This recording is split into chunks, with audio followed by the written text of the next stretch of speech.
Yeah. Well, we had a couple delays, but we'll be there in a couple minutes, so just hold on. See you. Thanks. Well, that's taken care of. Good. Dave, can you believe it's been a year since we did our first show? I really can't. And look how far we've come. I know. We have a limousine to take us around. We're respected in the community. And the power to make or break people's careers is kind of neat. Yeah, it sure is. But you know, I'm still the same guy I was a year ago. What the hell's taking so long? We got a TV show to do! You're still the same guy. You've always been a jerk. What? Marty, Getz, we love you! Please, everybody, please! Keep away from the door! Keep away from the door! We've got to keep it clear! Come on! Please! Oh, please, can you let me in? I have a special gift for Marty and Dave, and I have to give it to them in person. No way, not without the proper passes. Come on, I won't get in the way. It'll only take a minute. Read my lips! No way! What's the big deal? Come on. You know we have a substitute security guard at the door tonight, don't you? No. Did Ralph get sick? Nah, Air Force Reserve. Air Force Reserve. Just like Jimmy Stewart. Dave, did I ever tell you the story of the day I met Jimmy Stewart? I was at the Century Plaza Hotel. I had been drinking rather heavily. Look, you think you're pretty important, don't you, Rent-A-Car? What a jerk. Look, miss, I have no delusions of grandeur. I've simply been hired to make sure that no unauthorized personnel gets through that door. Give me a break. What is this? I'm sure. I think we can come to some sort of understanding. I've taken on a lot worse for a lot less. Well, not a lot worse. Well, I oughta... Look! Oh my God! Oh my God! Stephanie, Give me autograph! Give me autograph!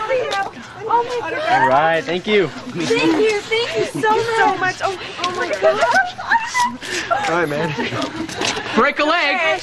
Bye! We'll be there in 2 minutes, gentlemen. Thanks, Donna. Yeah, we're gonna get kind of close tonight, don't you think?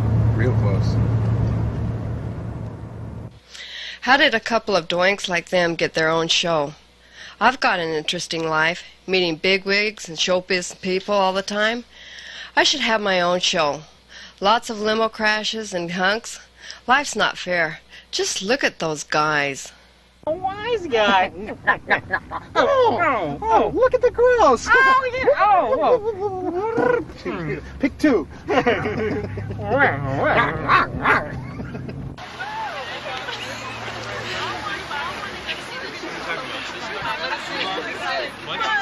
Wow, look at that stretch! Oh my God! It's David!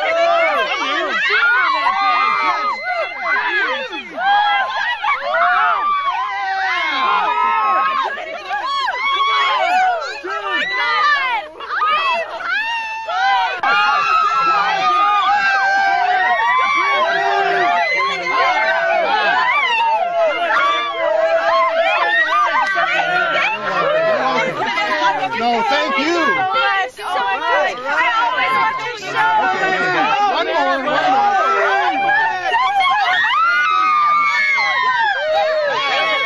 We gotta get in. Come on, Dave. Excuse me, could I see some ID? That's a good one, but we're in a hurry, so if you don't mind. I'm serious, pal. No one gets in through this door without proper ID. Come on, let him in. They're doing an important television show in here. That's right, pal. We are the TV show. We're the host of the show, and I'm an employee here. We need to get into makeup now. Look, man, I don't care about your personal problems.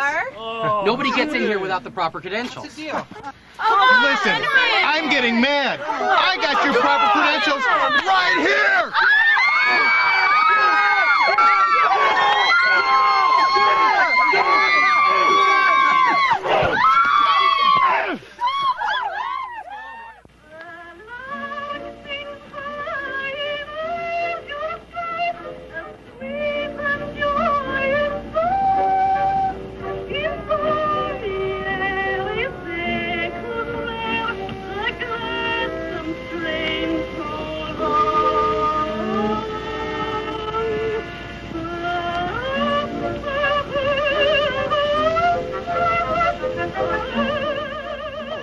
I'm Craig Hiding, General Manager for American Cable Systems Covina office.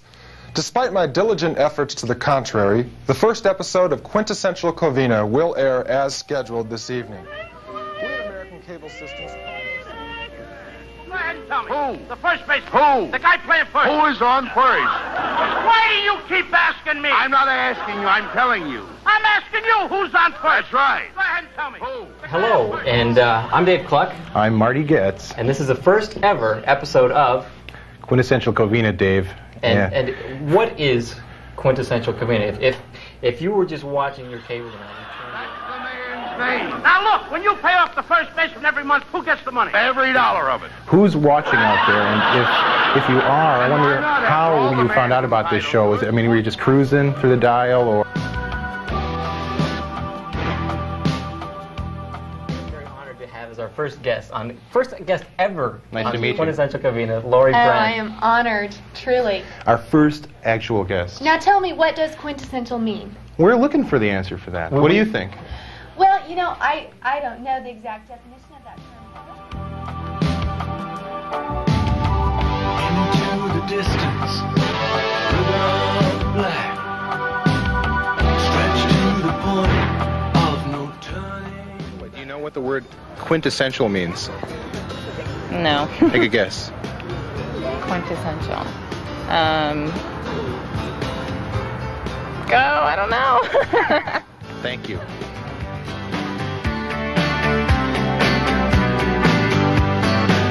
Being beat up and battered around, being sent up and I've been shut down. Welcome, I'm Joe Hawkinson. And I'm Margaret Wolf.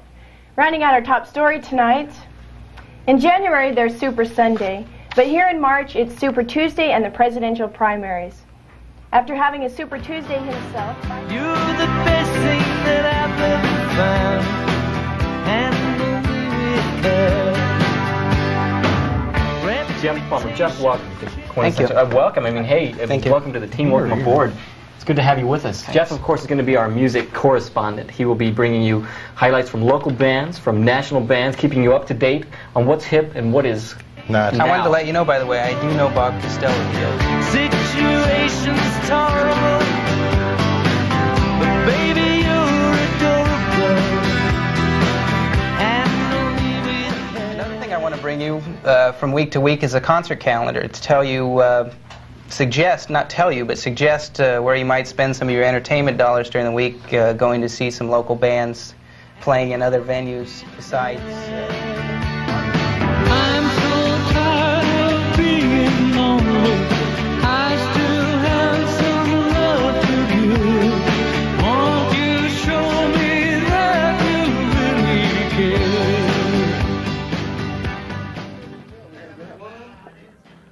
And now from the town that's the pride of the San Gabriel Valley, it's the first anniversary edition of Quintessential Covina with your hosts Marty Getz and Dave Cluck. Tonight's guest here for his second quintessential appearance, Dick Dale, king of the surf guitar.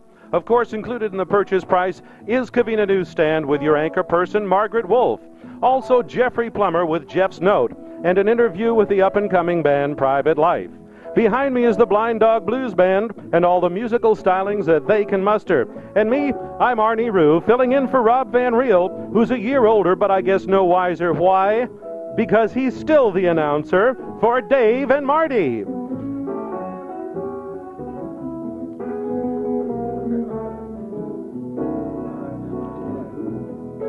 Where are they? That was a great introduction. Where are these guys?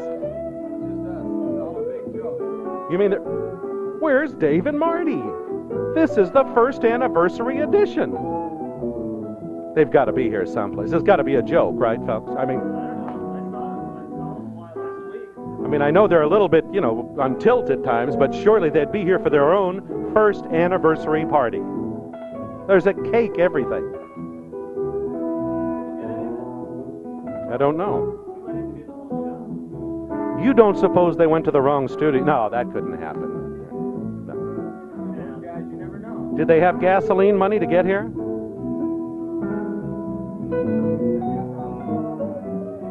Gosh, this is embarrassing, fellas. I mean, what on earth?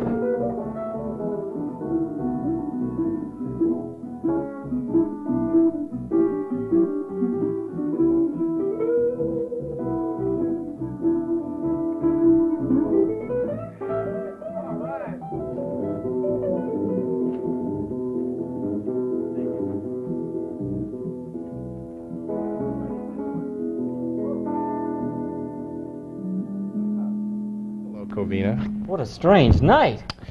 They tried to keep us out, but the show no must go avail. on. I really feel bad about him, though. I hope he's going to be okay. I really kind of thrashed him. He's in the union. He's got I thrashed him. He did. He beat him up real bad. I wonder maybe we can get a shot of him in a minute. Hello, Oh my Covina. gosh. Welcome to the first anniversary edition of Quintessential Covina. It's been a year tomorrow. Tomorrow it'll be a year. But we couldn't do one on I do Sunday. feel bad about him.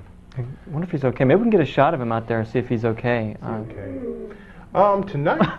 Oh my geez, God. Yeah, maybe we somebody 911 or something. Oh man, yeah. Well, that guy's seen better days. That's all I can say. We got some aspirin back there, I believe. Yeah. He'll be okay. There's a medicine cabinet back there.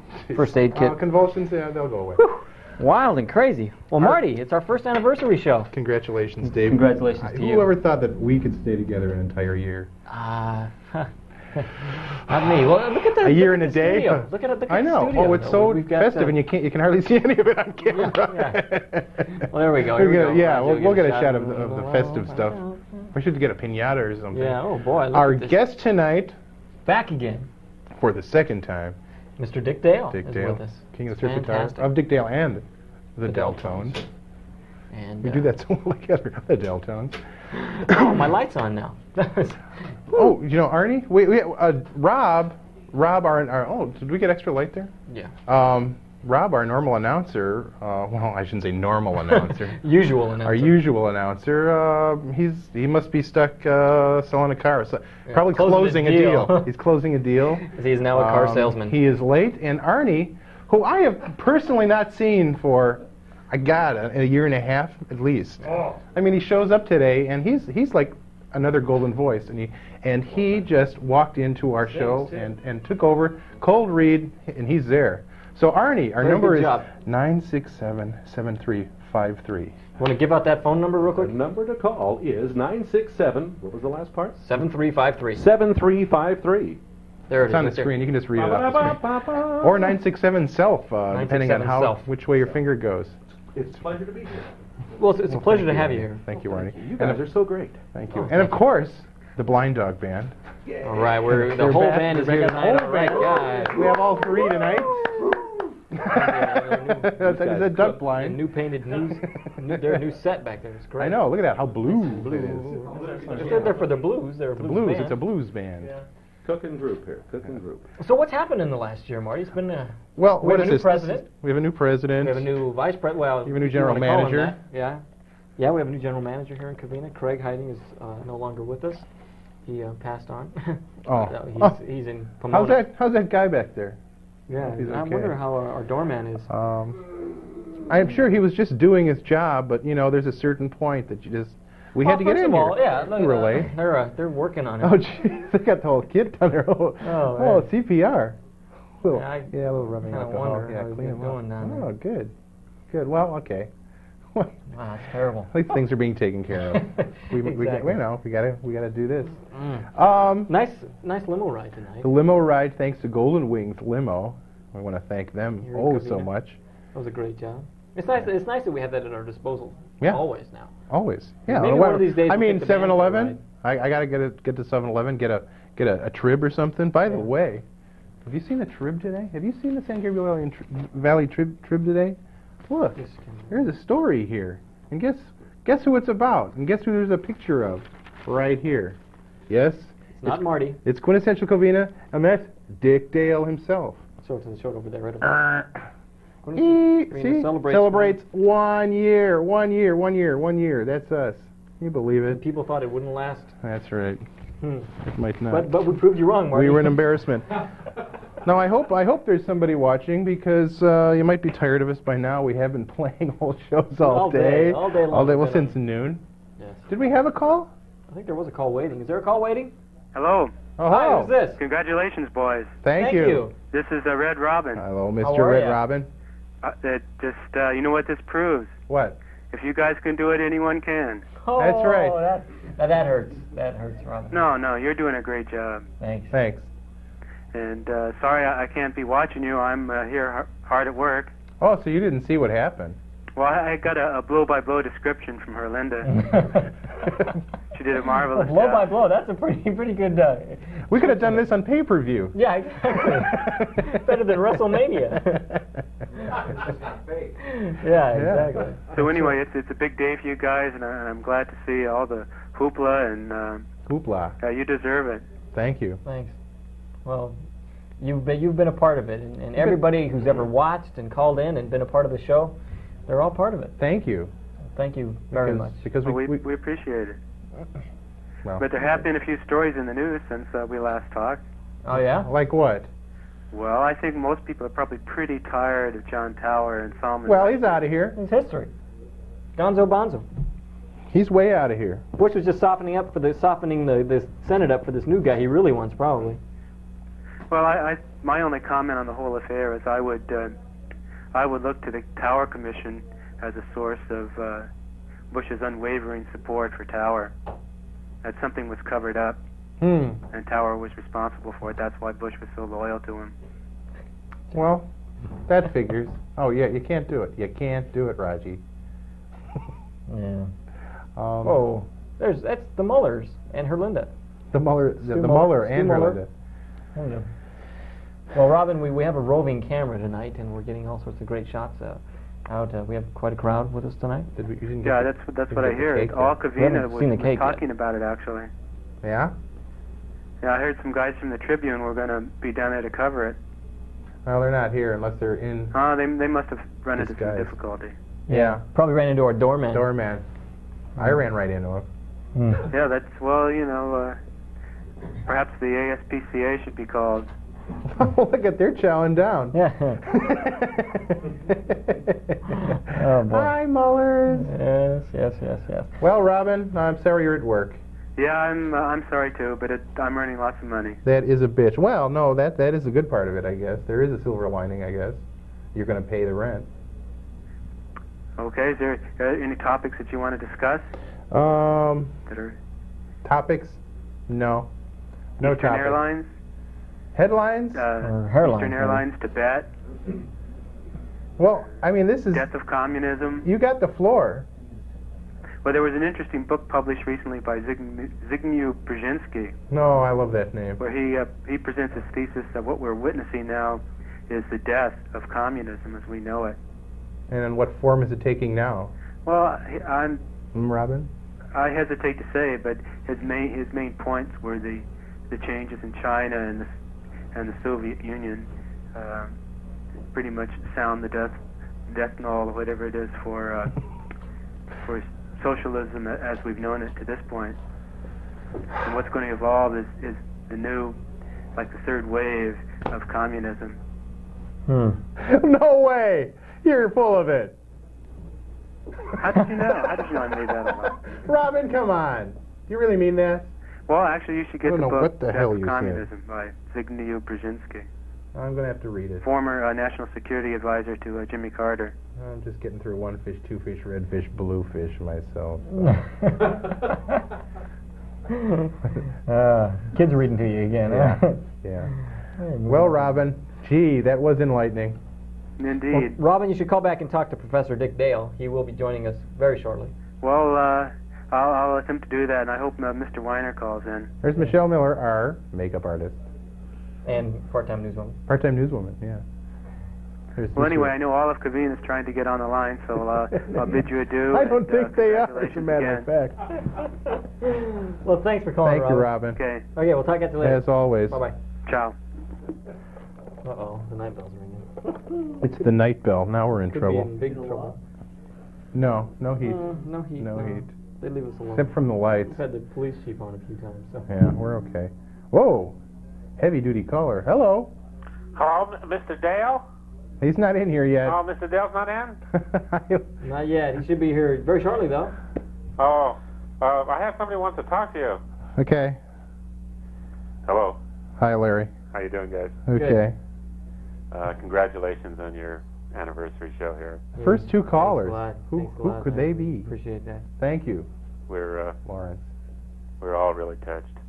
And Well, that's how we met. So am I. Was really exciting. So what's going on in your life, in your government secret job? I really can't talk about that. Just a little.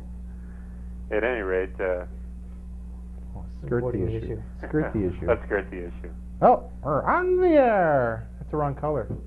So, what do you think of this, the Eastern fiasco? The what?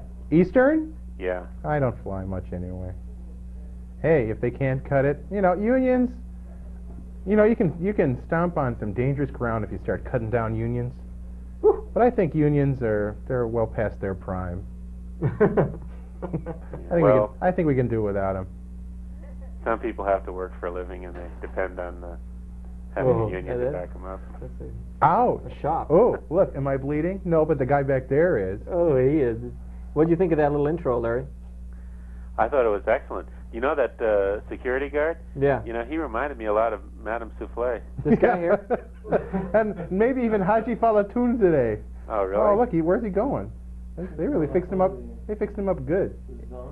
Looks like Columbo, too. Oh, he's on the radio. He's on the radio. We're told, wait for the cops now. That's quite a limousine you had. That was a bitchin' ride. We had a real good time. It had everything. Was that Dick Dale's limousine? No, that was our You limousine. actually, wow. The last time Dick Dale was on, we rode in a Rolls Royce. Last time this time we get a limousine. It's Yeah. not a bad deal. We're getting our own car now. Thanks, Dick. Here's the keys. Yeah. So, anything else going on? Not much. Did you want to talk about anything? No, I don't want to talk about a damn thing. I'm still tired. I'm still in shock. Yeah, we're tired. Well, I was going to talk to you about that car bombing today. I thought that was... What car bomb? Oh, you're not aware of that? No, the wife of the The wife of the captain of the Vincennes. Yeah. I heard ship something that I was didn't know. involved. That was today? That was yesterday, right? Well, I saw it in the paper today. So, yeah. It's on the paper today, right. Happened yesterday. Oh, okay. Because it's kind of a significant event. It's the first time we've had... terrorism. International terrorism striking our shores. Here they come. You thought the Bloods and the Crips were bad. Yeah. Marty's in a really cynical mood tonight. Yeah, he is. It's my adrenaline. When you have to get into a fisticuff situation, it really... Yeah, I know what it's like. Yeah, I was once attacked on a TV show, and it was pretty tough. Oh, hi, Chris. How's that adrenaline now? How were you able to get Dick Dale to come back? How did you get Dick Dale to come back? Excuse me. Oh boy. Hello? Well, Larry, no, we're still here. We're still here, Larry. Getting drunk. Oh, no way. No. No way. Uh-oh. Already drunk. Yeah, really. Who are they trying to Karen, kid? she's pissed now. That's fine. If I'm pissed, everybody can be pissed. That's good in England. If you're pissed, that means you're drunk. Well, then she is pissed. Yeah, she is pissed. She's way pissed. Well, Lawrence, thanks. Goodbye. Oh, jeez. There was like a Goodbye. wall there. Okay. Well, thanks for calling, Larry. Call back again And soon. we mean it, too. Click. Waiting for the other phone to drop. Has he hung up? You can't get the next call. He's going to tie up the line on He's just like standing there. Almost over the hook there. 1 year. Our first guest was, of course, last year's Miss Covina, Lori Brandt. We've already had this year's Miss Covina, Kimberly Grafe. We have come full circle. Oh, see, that's as deep as I get. Give me a break. Jeez, I get a snort over here. A guy who puts on a duck mask. That was you. No. That was you. And it's been amazing. I really want to thank everybody. I mean, you should see. You should see. I mean, you'll see through the evening the number of people who are around here, and most of them, if they're not stealing stuff out there, help out. And you don't know how serious I am about that. Most of these people here are volunteers who show up here every week. Most times they're all well, except for Steve and Jim, they're paid. And have we had the phone number up? And I'm just like, it's been a year, and almost I think there's been a few people who have dropped. Yeah. Well, that's like take two. There's been a few people who have dropped out, but we have a lot of people to replace. Yeah, that's what I'm saying. We got like a lot more new people than like one more tonight. Hello, caller. Hello. Hello, caller. Hello? Hi, who's Hello. We can barely hear you. My name is Danny. Hi, Danny. What's going on? Not so much. What's on your mind tonight here on TV Land? What's wrong with your TV? Nothing. Why? What's all this static? I don't know. That's your phone. Are you on a cordless phone? Yeah. Yeah, that's why. It's a funky phone. Oh, okay. But it's okay. So, how old are you, Danny? 15. 15, huh? Yeah. Getting up there. You'll be driving next year. No kidding.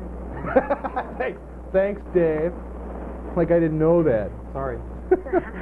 Who knows what to be doing the year after that? That's right. Yeah. So what's on your mind? Not so much. Just No? wanted to call in and say hi. Well, hi. Well, that's darn nice of you. You've seen us before or no? Yeah. Yeah? We've never seen you before, though, so you do have us at a disadvantage. So I assume you don't think too negatively of us because you're watching us and calling us. Yes? Can we assume that? Yeah. Are you in a service industry? Yeah. That's for the older part of the audience. They'll understand that. Well, gee, I mean, it's wonderful listening to your static. But, hello, Danny? Yeah? Okay. I just wanted to make sure you were there. Well, thank you for calling. You're welcome. Your hello has been marked down. And be sure to stay tuned for Dick Dale, Margaret Wolf in the news, and Jeff Plummer with all the videos and an interview and all sorts of weird stuff. So. Oh, that sounds good. Okay, it is.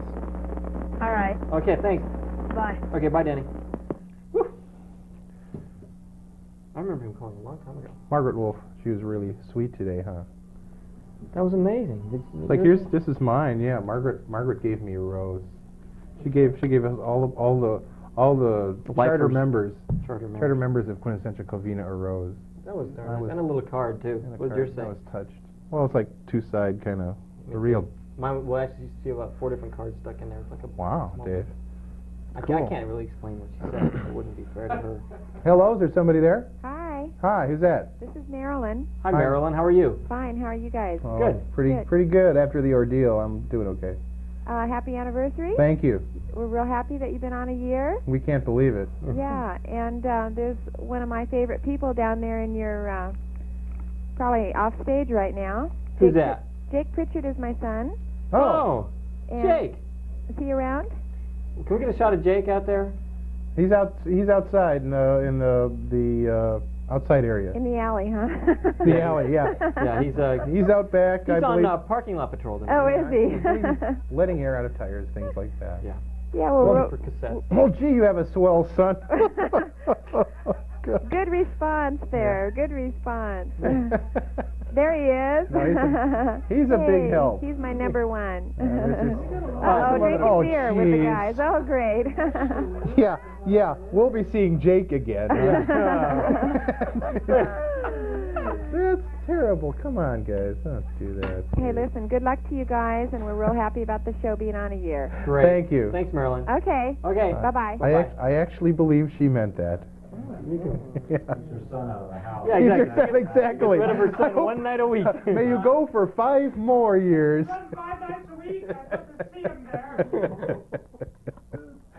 That's nice. Well, it is 967-7353. Oh, it's 10:34. It's 10:34, but we're going to go a little bit long tonight. We have a few things. Chances are. Of course, there's my sidekick buddy, Mr. Ibrahimov, over here. That look is just. That stokes my wood, dude. You cracked my creamer. Oh, no. Okay. Well, we might not be going real long tonight. Or, it's morning already. Never mind. Never mind.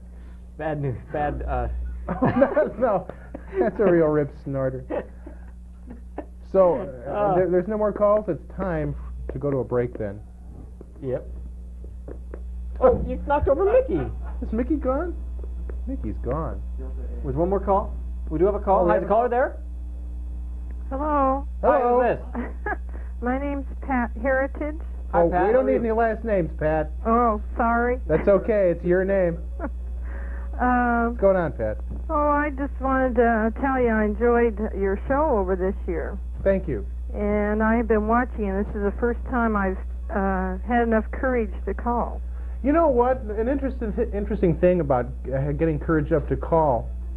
We do this show every week, and I've never had a problem doing it. I've never been nervous about it. But there was one instance where I got to the show late. I had to go to a wedding up north, and I came in about an hour late. And I remember that. and I went home first to check the mail and see everything was okay before I came to the studio. And I turned the TV on real quick and saw it was Chief John Lentz, Police Chief Lentz on. And I called in.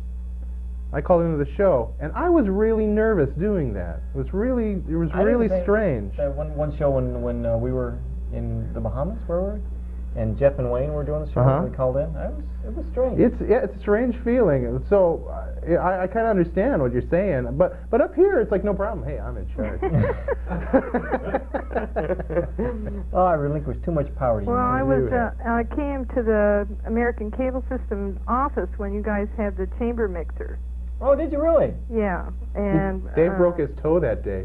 They did a tape of me, and I was just wondering whether it's been on the. Steve, have those been assembled yet? Huh? You have the tape? Is it ready to go on the air? I have the tape.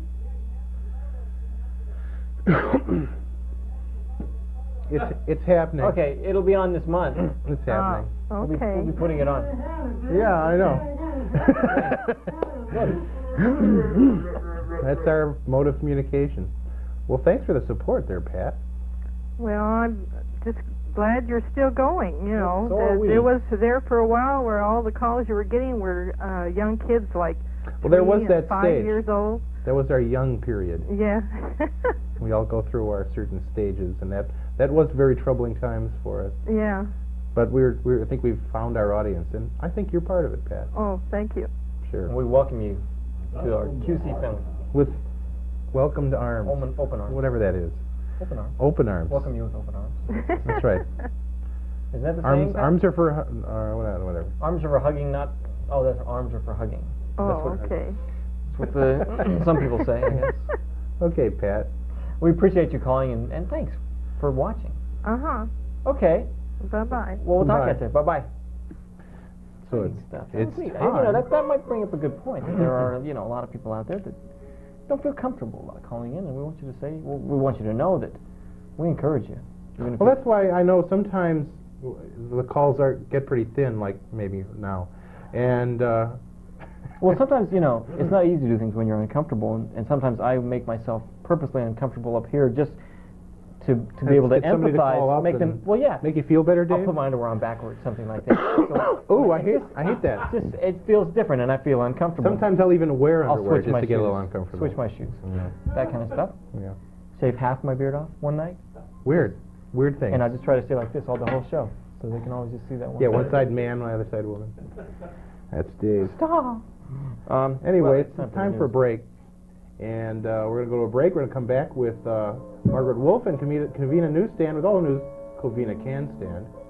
And after that, we'll be back with Dick Dale. So hang out. Stay tuned. Bye.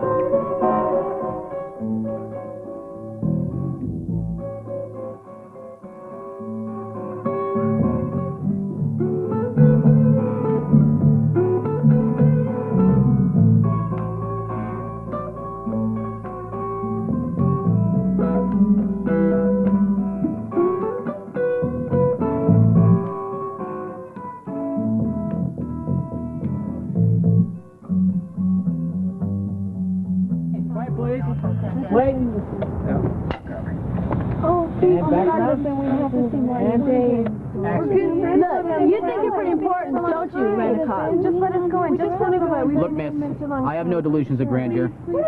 I've simply been contract. I'll be back. Go there. I got Marty like, get the fuck out of here. I'm like, come on. Rolling. Okay, quiet, please. Background, quiet. A little bit. Please just let us in. Come on. Wait. Just open the door. Action. Look, you think you're pretty important, don't you, Rent-A-Car? What a jerk. I can't believe it. Oh, yeah? Yeah, you win. They may end up being out. Deal with this, Dave. Hello, Barry. Barry, you're security. Hey, we need more people.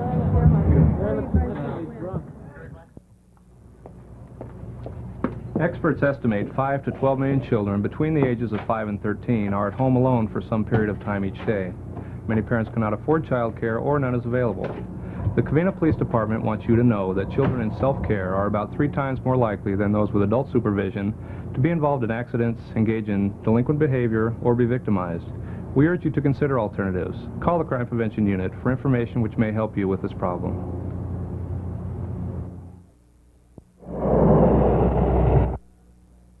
Last year, there were 936 traffic accidents in the city of Covina.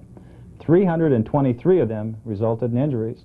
The Covina Police Department would like to remind you that with school open again, there'll be an increase in the number of children on our streets traveling to and from school. We urge you to observe all traffic and safety rules while driving through Covina. Let's all work together for our kids' sake.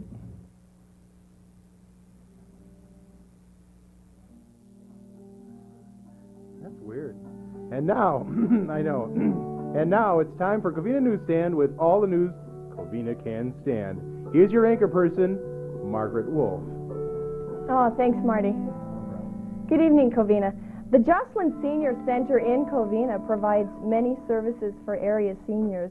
And this Monday and Tuesday, a 55 Alive mature driving class will be held at the center from 1 to 5 p.m. on both days. The 8-hour course is being offered to older drivers, and upon completion, participants may be eligible for discounts on auto insurance. So for more information, you can call the Jocelyn Senior Center for that.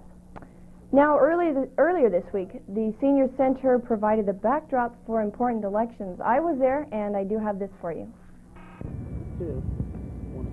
This past week, Covina seniors went to the polls to elect their representatives for the California Senior Legislature.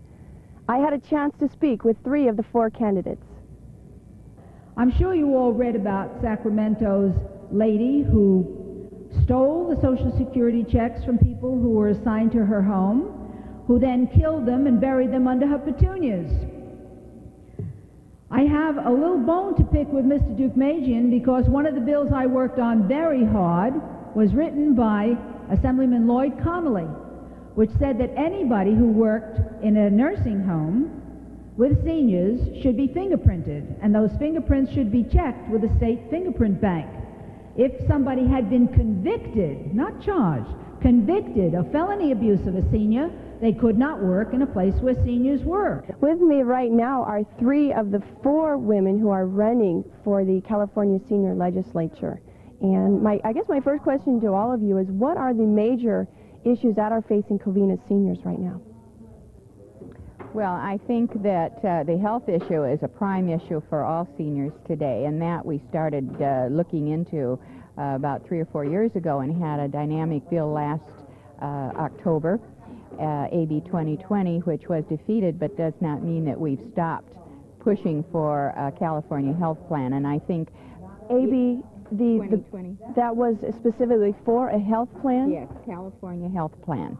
And it was authored by Hauser, carried by Assemblyman Hauser in the legislature. And we had a real big coordinated effort in December, I believe it was, conferences, meetings, and rallies all over the state on one certain day at one certain time. The bill was defeated. This is a tough issue to confront, and the bill was defeated, but it is still one of our prime concerns, and I think I mentioned that today, and different things affecting health care for seniors. But this was not just for seniors, this was for all Californians. Over 38% of the people in California today, working people, do not have health insurance. And so this affects everybody. Our problems are, of course, the fact that since we work statewide, We don't work only for people who live in suburbs such as Covina or my own town of San Dimas, but we have rural areas and we have impacted metropolitan areas, and the problems are very different. When you say transportation or housing, it's different out in the country than it is right here in Covina.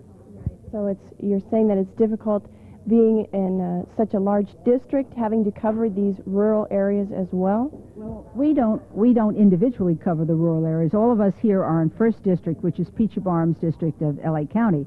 However, as a member of the senior legislature, we have to address these proposals when they come through and have to weigh the merits. And when we vote on our priorities, sometimes it is a rural priority which will take precedent.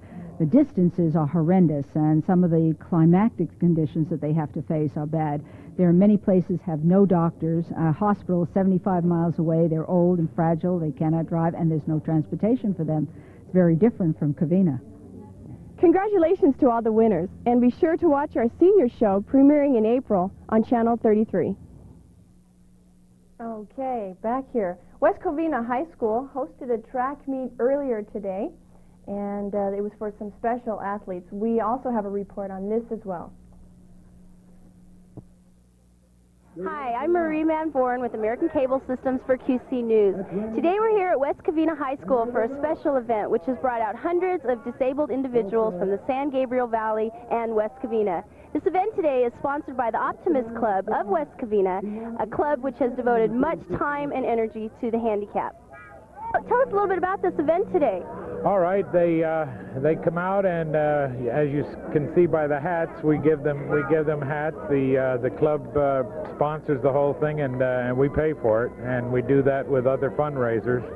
And with the monies that we do raise on other fundraisers, we take care of this event, and we also supply handicapped children wheelchairs in the community. So today's just a fun activity for the kids. That's just to correct. Get them out and get them to have a good time and win a couple medals. And I understand everybody's a winner? Oh, yes. Yeah, there are no losers with the handicapped children. We run 3 people at a time in the events, and there's a 1st, 2nd, and 3rd place, so there are no losers.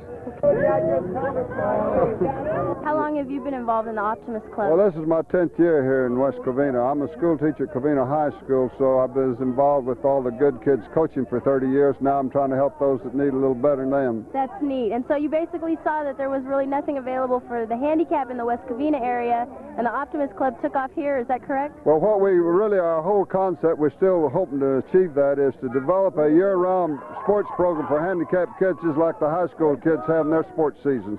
In other words, we're talking about archery, swimming, we're talking about track, we're talking about bowling, we're talking about shooting these BB guns, things of that nature, so that it involves the kids on a year-round basis rather than just once or twice a year.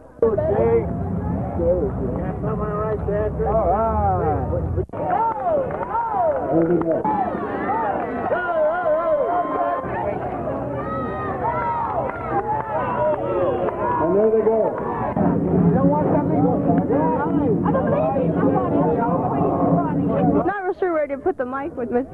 Chicken. Just put it Up anywhere. his beak or what? Anywhere in here. Okay. Do you have anything you'd like to say before we go? I just think that it's wonderful to have you come over here and talk with us and give us your support, because that's exactly what we need. We need support more than we need a lot of other things. Right, and let the community know what's going on. That's the idea. If the community knows what the Optimists are doing, some of them should come over to some of our meetings and sit down and have a cup of coffee with us or dinner and tell us what we're doing wrong or what we're doing right. Well, we appreciate that. We're real glad to be here today. This is great. Thank you so very, very much. Thank you. This is Kathy Barnett, one of the athletes today. Kathy, you won 5 ribbons? Yes. You've done a great job. Thank you. Good. Well, we're going to say goodbye for QC News. Want to say goodbye? Bye. Bye. Thank you very much for joining us this evening. I'd like to remind you that April 1st, there's a bike race, which is the kickoff for many more events that are going to be coming to raise money so that we can have a number more events like this. That's April 1st, and it's at Covina High School. For QC News, signing off, this is Marie Van Foren. Okay, thank you, Marie, for that report. Elsewhere, we have been reporting on past incidences of law enforcement problems occurring at the In-N-Out Burger restaurant located at Grand and Arrow Highway in Covina. Tonight, I have an update on recent actions by officials to curb the nuisance. The Covina City Council has proposed changing the curfew laws in hopes of discouraging loitering by large crowds of minors. This would also increase the possibilities of more arrests of these minors, and the other proposal the council is considering could involve the forcing of the fast food restaurant to close earlier. According to the Tribune's article yesterday on this matter, crowds of up to 400 gather on weekend and summer nights, and incidences of fighting and assaults and vehicle racing have been reported. Now, of course, these are just propositions as of now, but we will keep you updated on any new developments. And the Charter Oak Unified School District Board agreed to continue with plans to build a multi-purpose facility on the east side of the gymnasium at Royal Oak Intermediate School. In the upcoming months, the district will contract with architects and professionals to help design the estimated $2.5 million project. Included in the plans is the construction of a performing arts center that would double as a cafeteria for the Royal Oak students.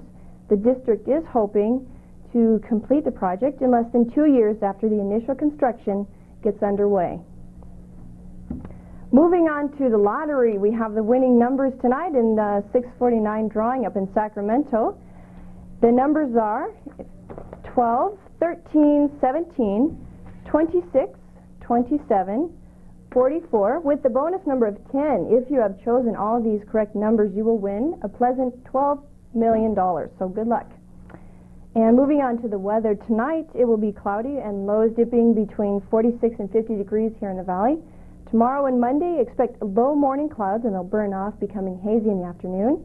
The temperature should be between 72 and 78 degrees, another pleasant day here in Covina.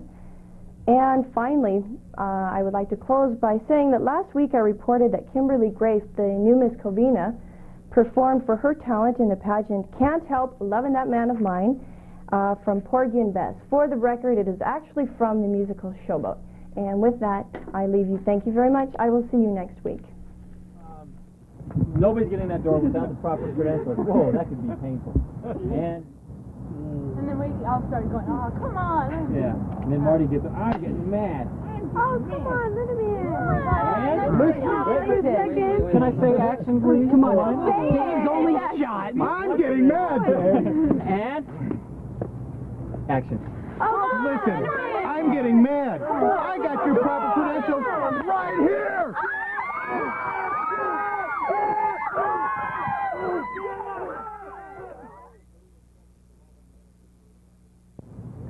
Every 8 seconds, a home in America is burglarized. Last year in Covina alone, there were 372 reported cases of residential burglary, resulting in over $450,000 in stolen property. Protect your home from burglary. Install deadbolt locks on your doors. Provide adequate exterior lighting. If your neighborhood is not already involved, you can join Neighborhood Watch. If you'd like more information on how you can help safeguard your home against burglaries, call the Crime Prevention Unit of the Covina Police Department. Thank you. Hi, I'm John Lentz, Chief of the Covina Police Department. You know that receiving cable service without paying for it is a crime. State law provides that theft of cable service is punishable by fines, imprisonment, or both. Cable theft places an unfair burden on paying customers. If you know someone who is receiving cable service illegally, please call this number. Stay on the good side of the law. Theft of cable service affects us all. Thank you. Here's Dick Dale now. What are we doing? Hey, surf's up. Cowabunga. The thing, how this thing just happened to me. What's that? You know, blind dog? Uh-huh. Okay. And we're sitting there talking all about things, flying and all these goodies, and we're fixing this. He's going to fix this. And then he asked me to sign this album. This album here is Mo Hansen board, and this was done in up in Oxnard when I used to surf up in Oxnard with the guys. But he gave me this album. Let me see this. This is crazy. This thing here. Okay. Check. Okay. What this is me on a surf jet out in front down in Newport. But this was recorded. This is called Pulse Wave, and this is recorded was done in London. See, in England. And this gentleman came over. He saved up his money, came over to visit me. And he says, Dick Dale, I would like to try to represent you in England, in London. He says, can I take a couple of your records and put them on a thing and put them out? And I says, yeah, go ahead. So this came from London, but he got He got the record from where? From Tower Records here. Isn't that crazy? It's a trip. And I just cut through cashing the check from London in pounds. They sent it to me in pounds. Wow. Yeah. So that's great. I gotta sign this. Which one do you want me to sign of these things? Sign them both. Okay. These guys are hard. Mr. Dale, we think you're wonderful. Yeah, Lawrence Wells. What was the picture on the surf jet taken?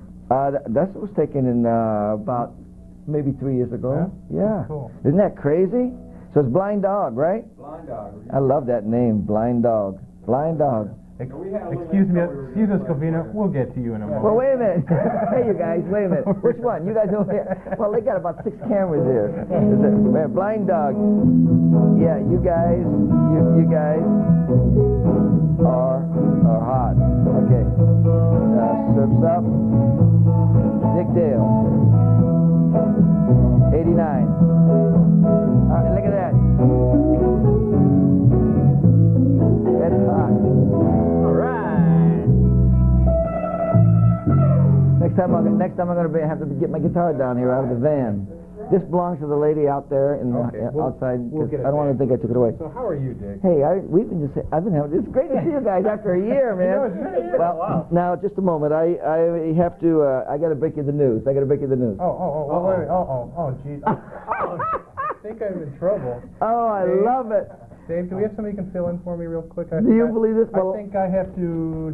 I am representing this gentleman here because my other business is I'm in law, and I am known as Attorney Dick Dale, and I have to serve you with the summons and with this paperwork here.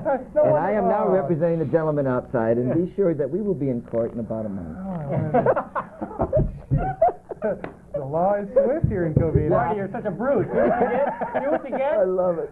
But anyhow, so what else is new? Hey guys, how's Gay Covina? How you been since the last time I seen you? All the calls, calling. I get all the calls. The guys calling in. I know. Isn't there somebody there? Yeah, they're out there. They're out there. I think there's someone on the line. Yeah, remember the last time we had a little old barrel right here? Yeah, we had and we had Elvira. We had Elvira in the back. Who's that guy? That's Paul Hogan. Good day. Crocodile Dundee. Yeah. Is there somebody there? Yes, there is. Oh, hello. Hi, how you doing? Volume, please. Yes, exactly. You know, one of the things I was thinking of putting together for this show, one of the chronic problems we have on here is the volume level of this TV when we get phone calls. Yeah. And I mean, it was literally, we must have 200 instances in the last year of us going, more volume.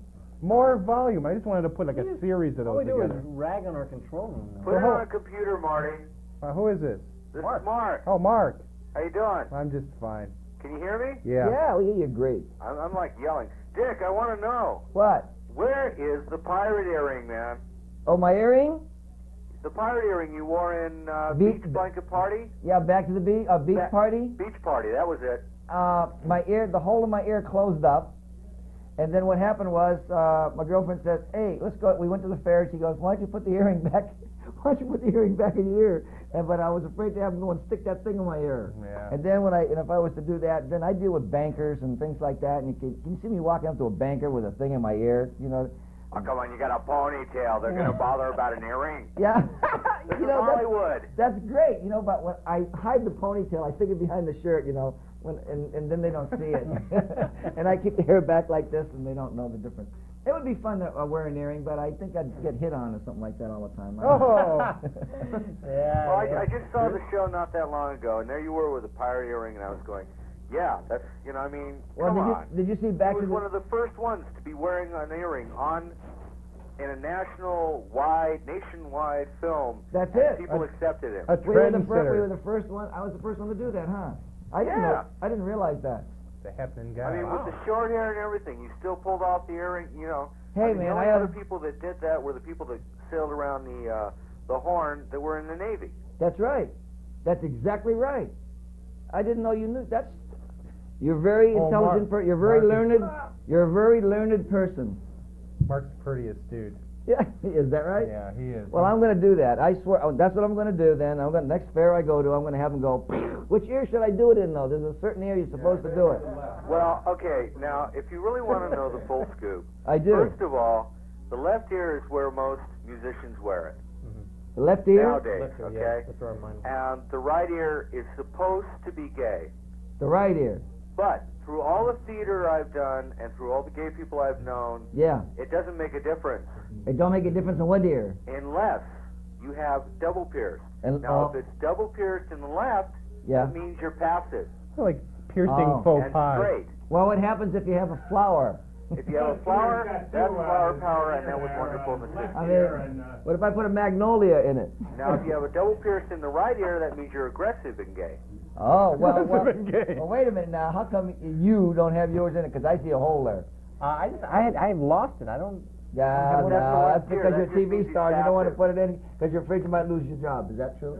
Pretty Did you much. tell him not to wear his earrings? No, I think he Oh. should. He's just think- That means afraid. you're. Well, now wait a second. You have the clips, though. That's not an earring. I like the clips myself. Yeah. Because it you know what I like? See, from the olden days, I like the gypsy. I like the gypsy music. And then, of course, my family's, I was born in the United States, but my one half of my family, my father's side was born in Beirut, and that's my grandmother and of my father, and my grandmother and grandfather of my mother's side was born in Poland, so I'm Polak Lebanese, I guess, descent. So I love the gypsy flavor, and I love that flavor of music, and I love to see. That's where I got the idea of putting the earring in my ear from that. gypsies. Yeah, Yeah. From that flavor. And I've always been on the railroad tracks, you know, and lived my life and stuff like that, under the railroad tracks, over the railroad tracks. And I like that. I tried to put one of those things in my ear like that, but it hurt. Nobody would help me. Depending on the What happened was occasion, I was trying to do it with the vice grips, and the vice guy, I tightened it the wrong way. So they had the animal pound come down and take it off. I couldn't do it. You were probably back when I had mine done, like where they stuck a potato behind the ear or an ice cube. No, they just did it to me. It doesn't work too well. No, they didn't do that. They just took a needle and went, bam, you know, bleed, sucker. Bite the bullet. Bite the Sucker bullet. and then drink enough to forget about it. That was great. So I want to see you with a little diamond in your ear or something like I that. gotta get one. I do need. What happens if you put a little diamond in your ear? Does that mean anything else? I don't know. I wear a peace sign a lot. Yeah, I got the indentation there, but I didn't know whether I should do it or not anymore. Why not? I don't know. My mother goes I mean, crazy. you were one of the first to make it go public. I know it, but when I had my hair cut short, my mother used to call me funny names. They used to call us funny names when we wore our hair long. So I know what's it. that? Yeah. Hey, Mark, Yeah. we gotta go to a break. Oh, we do? Yeah. Quick break. Oh, Quick no. back in 2 You gotta seconds. change tapes. Okay, hey, Mark, it's nice talking to you, and thanks for remembering. Nice talking to you. Take care. Thanks Okay. a lot. Thanks, Mark. Bye-bye. Bye-bye. Hey, see you next week. Okay, next week? Yeah. All right. All right. Bye. Okay, well, we're gonna go to a break. We'll be back with Dick Dale. So, Get your phone Goodbye, calls Dr. ready. Hey! Time's up!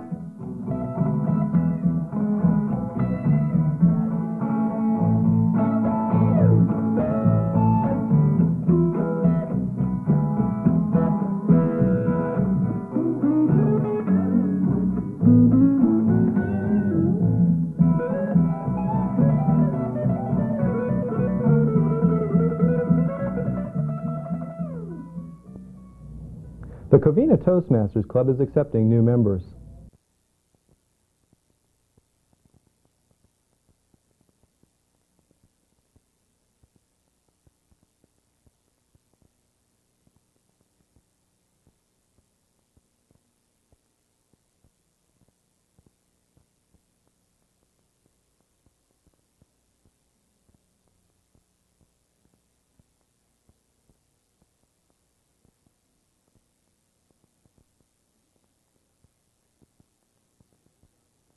Yeah, this job is now a piece okay, Claire. But then... Yeah, I'll tell you something, partner. I just might stick around a few more years. But then... No more dashboard du jour or Vince under glass, huh? But Vince... Look out! Even with airbags, Vince, you still got to remember to buckle your safety belt. Now you tell me. You could learn a lot from a dummy. Buckle your safety belt.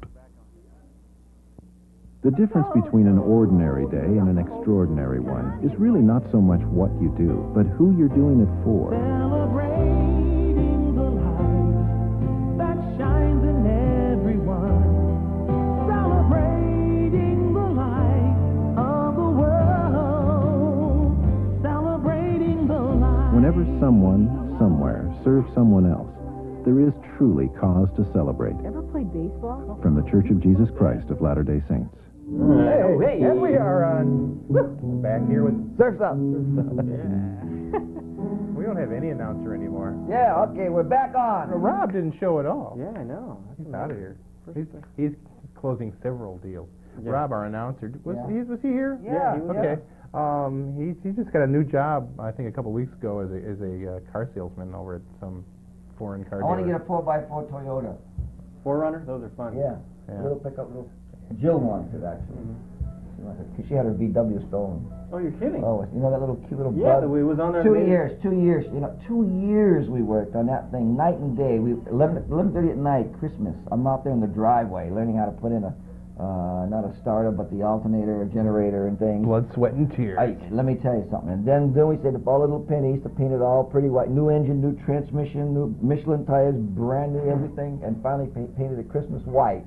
You know, and she paid for that thing all by little pennies and everything like that. She had it. I gave her the paint job for Christmas.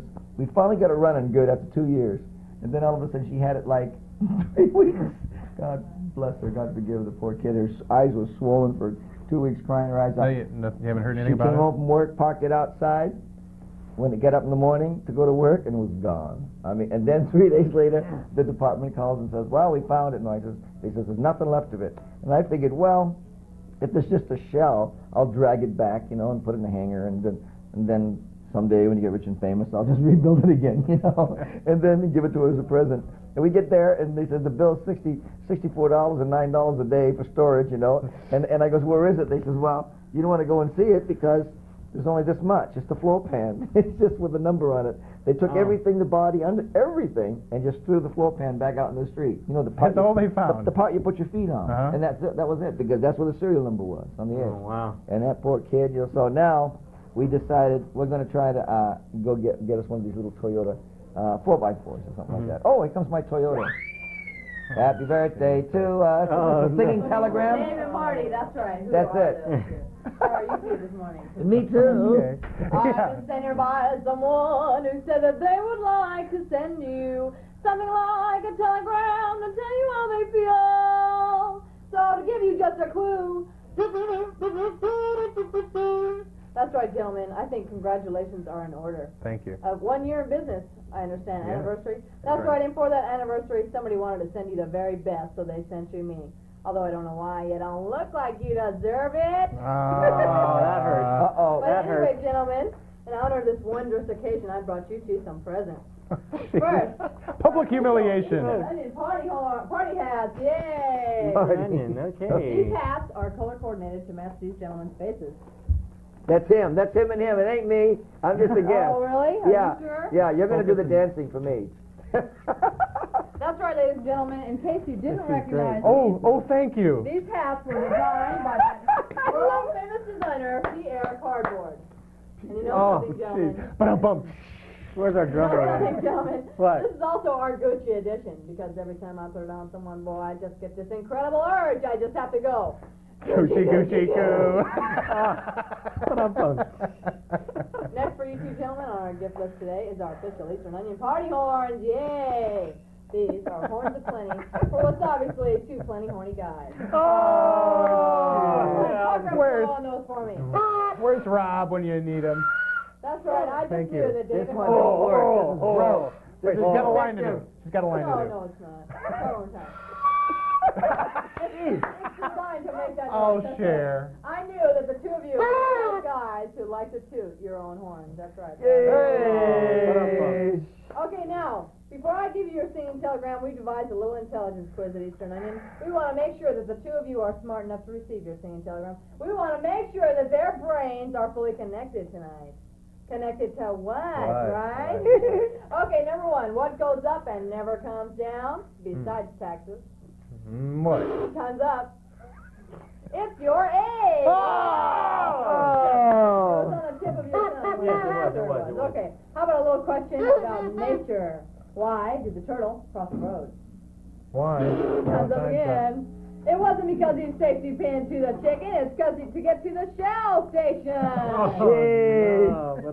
Okay, how about a little question about everybody's favorite place? A little question about Hollywood. Okay. If a king sits on gold, who sits on silver? Roy Rogers. Lone Ranger!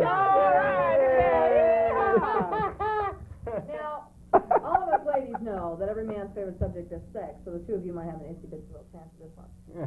What do you think? Yeah, he got married. How do you tell the difference between a male chromosome and a female chromosome? Pull down its jeans.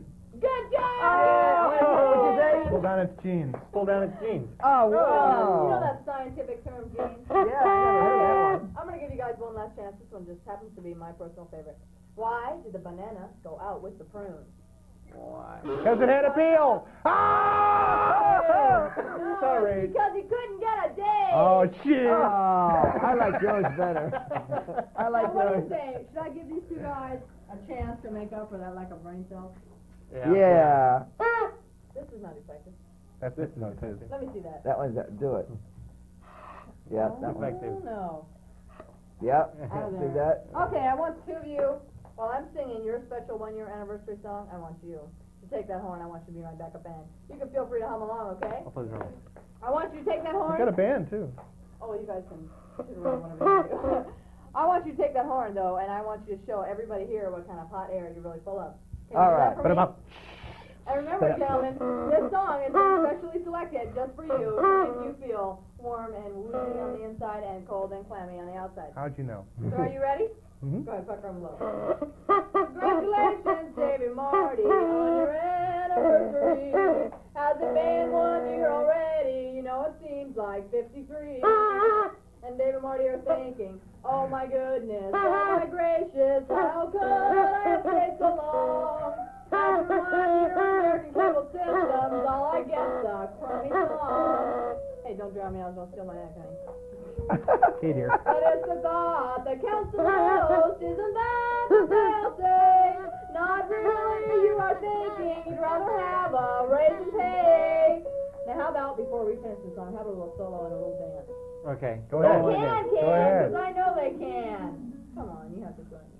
Marty. How about it? Dave, no, I played the horn. It's That's your right, turn. come here, come We here. got your turn, Dave. You gotta do it. No. You have to come up here. Yeah, you gotta come up Okay, there. let me see this horn. I bet if you concentrate, you can do two things at once. What do you say? Yeah, maybe. I want you to blow that horn and do right leg, left leg with me. You ready? Yep. No, your other right. Yeah, that's right.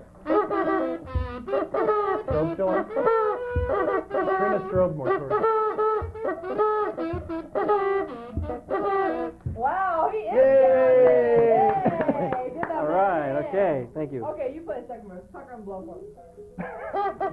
Though the headache, work and hassles will sometimes make you blue, they always have the answer. This is what they say to you. Rise above it, rise above it. It's your job and you love it. Well, they can take this job and I don't give a flying. You've been running in the rat race, climb the ladder of success. But the rest just keep on winning. They must know the boss, I guess. When you feel that you'd like to tell them, they can all go to. Just remember the singing telegram that said, we all think you're swell. Well, thank you. Singing telegram. Oh, Well, wow. ladies and gentlemen, Yes. how about if we all get together and we show our true appreciation of these two wonderful gentlemen and we sing for their jolly good fellows? What do you say? Sure. On the count of three, will you join me? And hey, you feel free to blow, okay?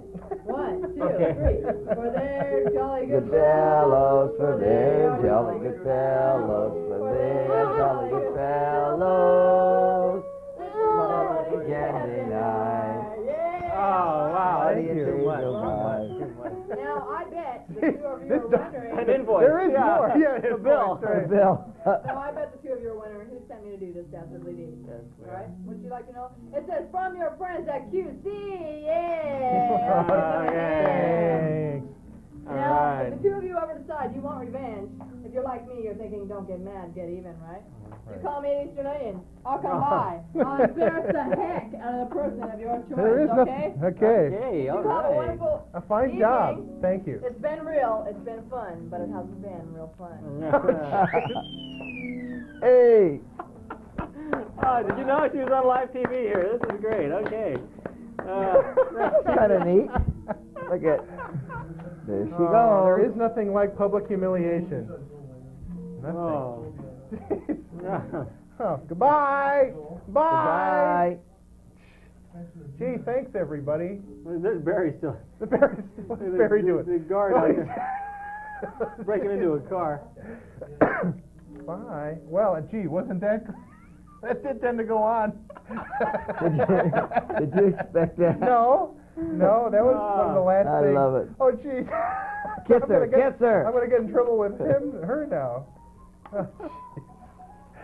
Well, thank you, everybody. That's all right. Oh, look at this. Oh, jeez.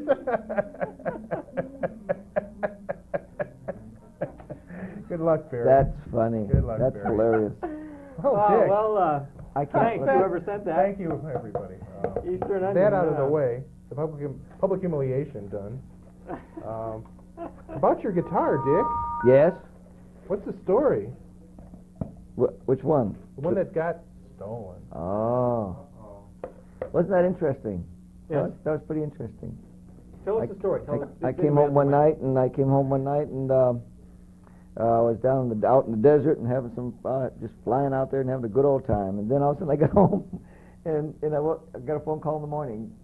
KRLA calls me up and says, "Hey Dick," Charlie Tuna calls me up and says, "Hey Dick, tell me all about your guitar." I goes, "What do you mean my guitar?" He goes, "It got stolen." I goes, "What?" And it did. It was the guitar that I gave to the surfing museum. We spent about 5 years trying to get the building, the city, and Huntington Beach, because they've been really, really great down there with us. And they're remodeling that whole downtown city area. It's going to be like, I guess, Atlantic, the boardwalk, something like that. And so they finally gave us a place that we could have the place to put the surfboard and the museum. And then, but in the interim, we have a small little building there that they said, hey, you can use this to collect all the artifacts and everything. So I gave them my first guitar that I got when I came to California. Really? And the Hard Rock flew me out to Dallas. They wanted my Stratocaster guitar. But I only got one guitar like Howie of Heart. You know, Howie's got about 174 guitars on stage. I only got one. That's the original one that I experimented with Leo Fender in the amplifiers. So I said no. So the Hard Rock, they went and built the guitar exactly like it, and then I played it, you know, and used it, and then they flew it out and put it in the big Hard Rock out in Dallas. But this guitar was the first one that I bought when I came into California. I came in 1954, and I picked it up around 1955. And then I was going to keep it with my mom all the time because she's a stroke victim. She's paralyzed. And so, you know, I said, Mom, Dad, this stays with us at the home. And then one day she said to me, she says, well, look, you know, your whole heart's been in surfing all your life, and Huntington Beach is Huntington, and it's the Mecca, and I've worked with them a lot. So I said, all right, I'll give you the guitar. So I gave him the guitar, and Natalie, Natalie Koch down there, she works really hard putting it together, and the next thing I know, a couple of guys broke in, and they split with the guitar. And then immediately, I couldn't believe the media. The media jumped on it. I got chills, you know, it's a thing to have it stolen, but I got chills from the fact that here it was across the United States. Boston, Massachusetts was headlines in Boston. I got calls from New York.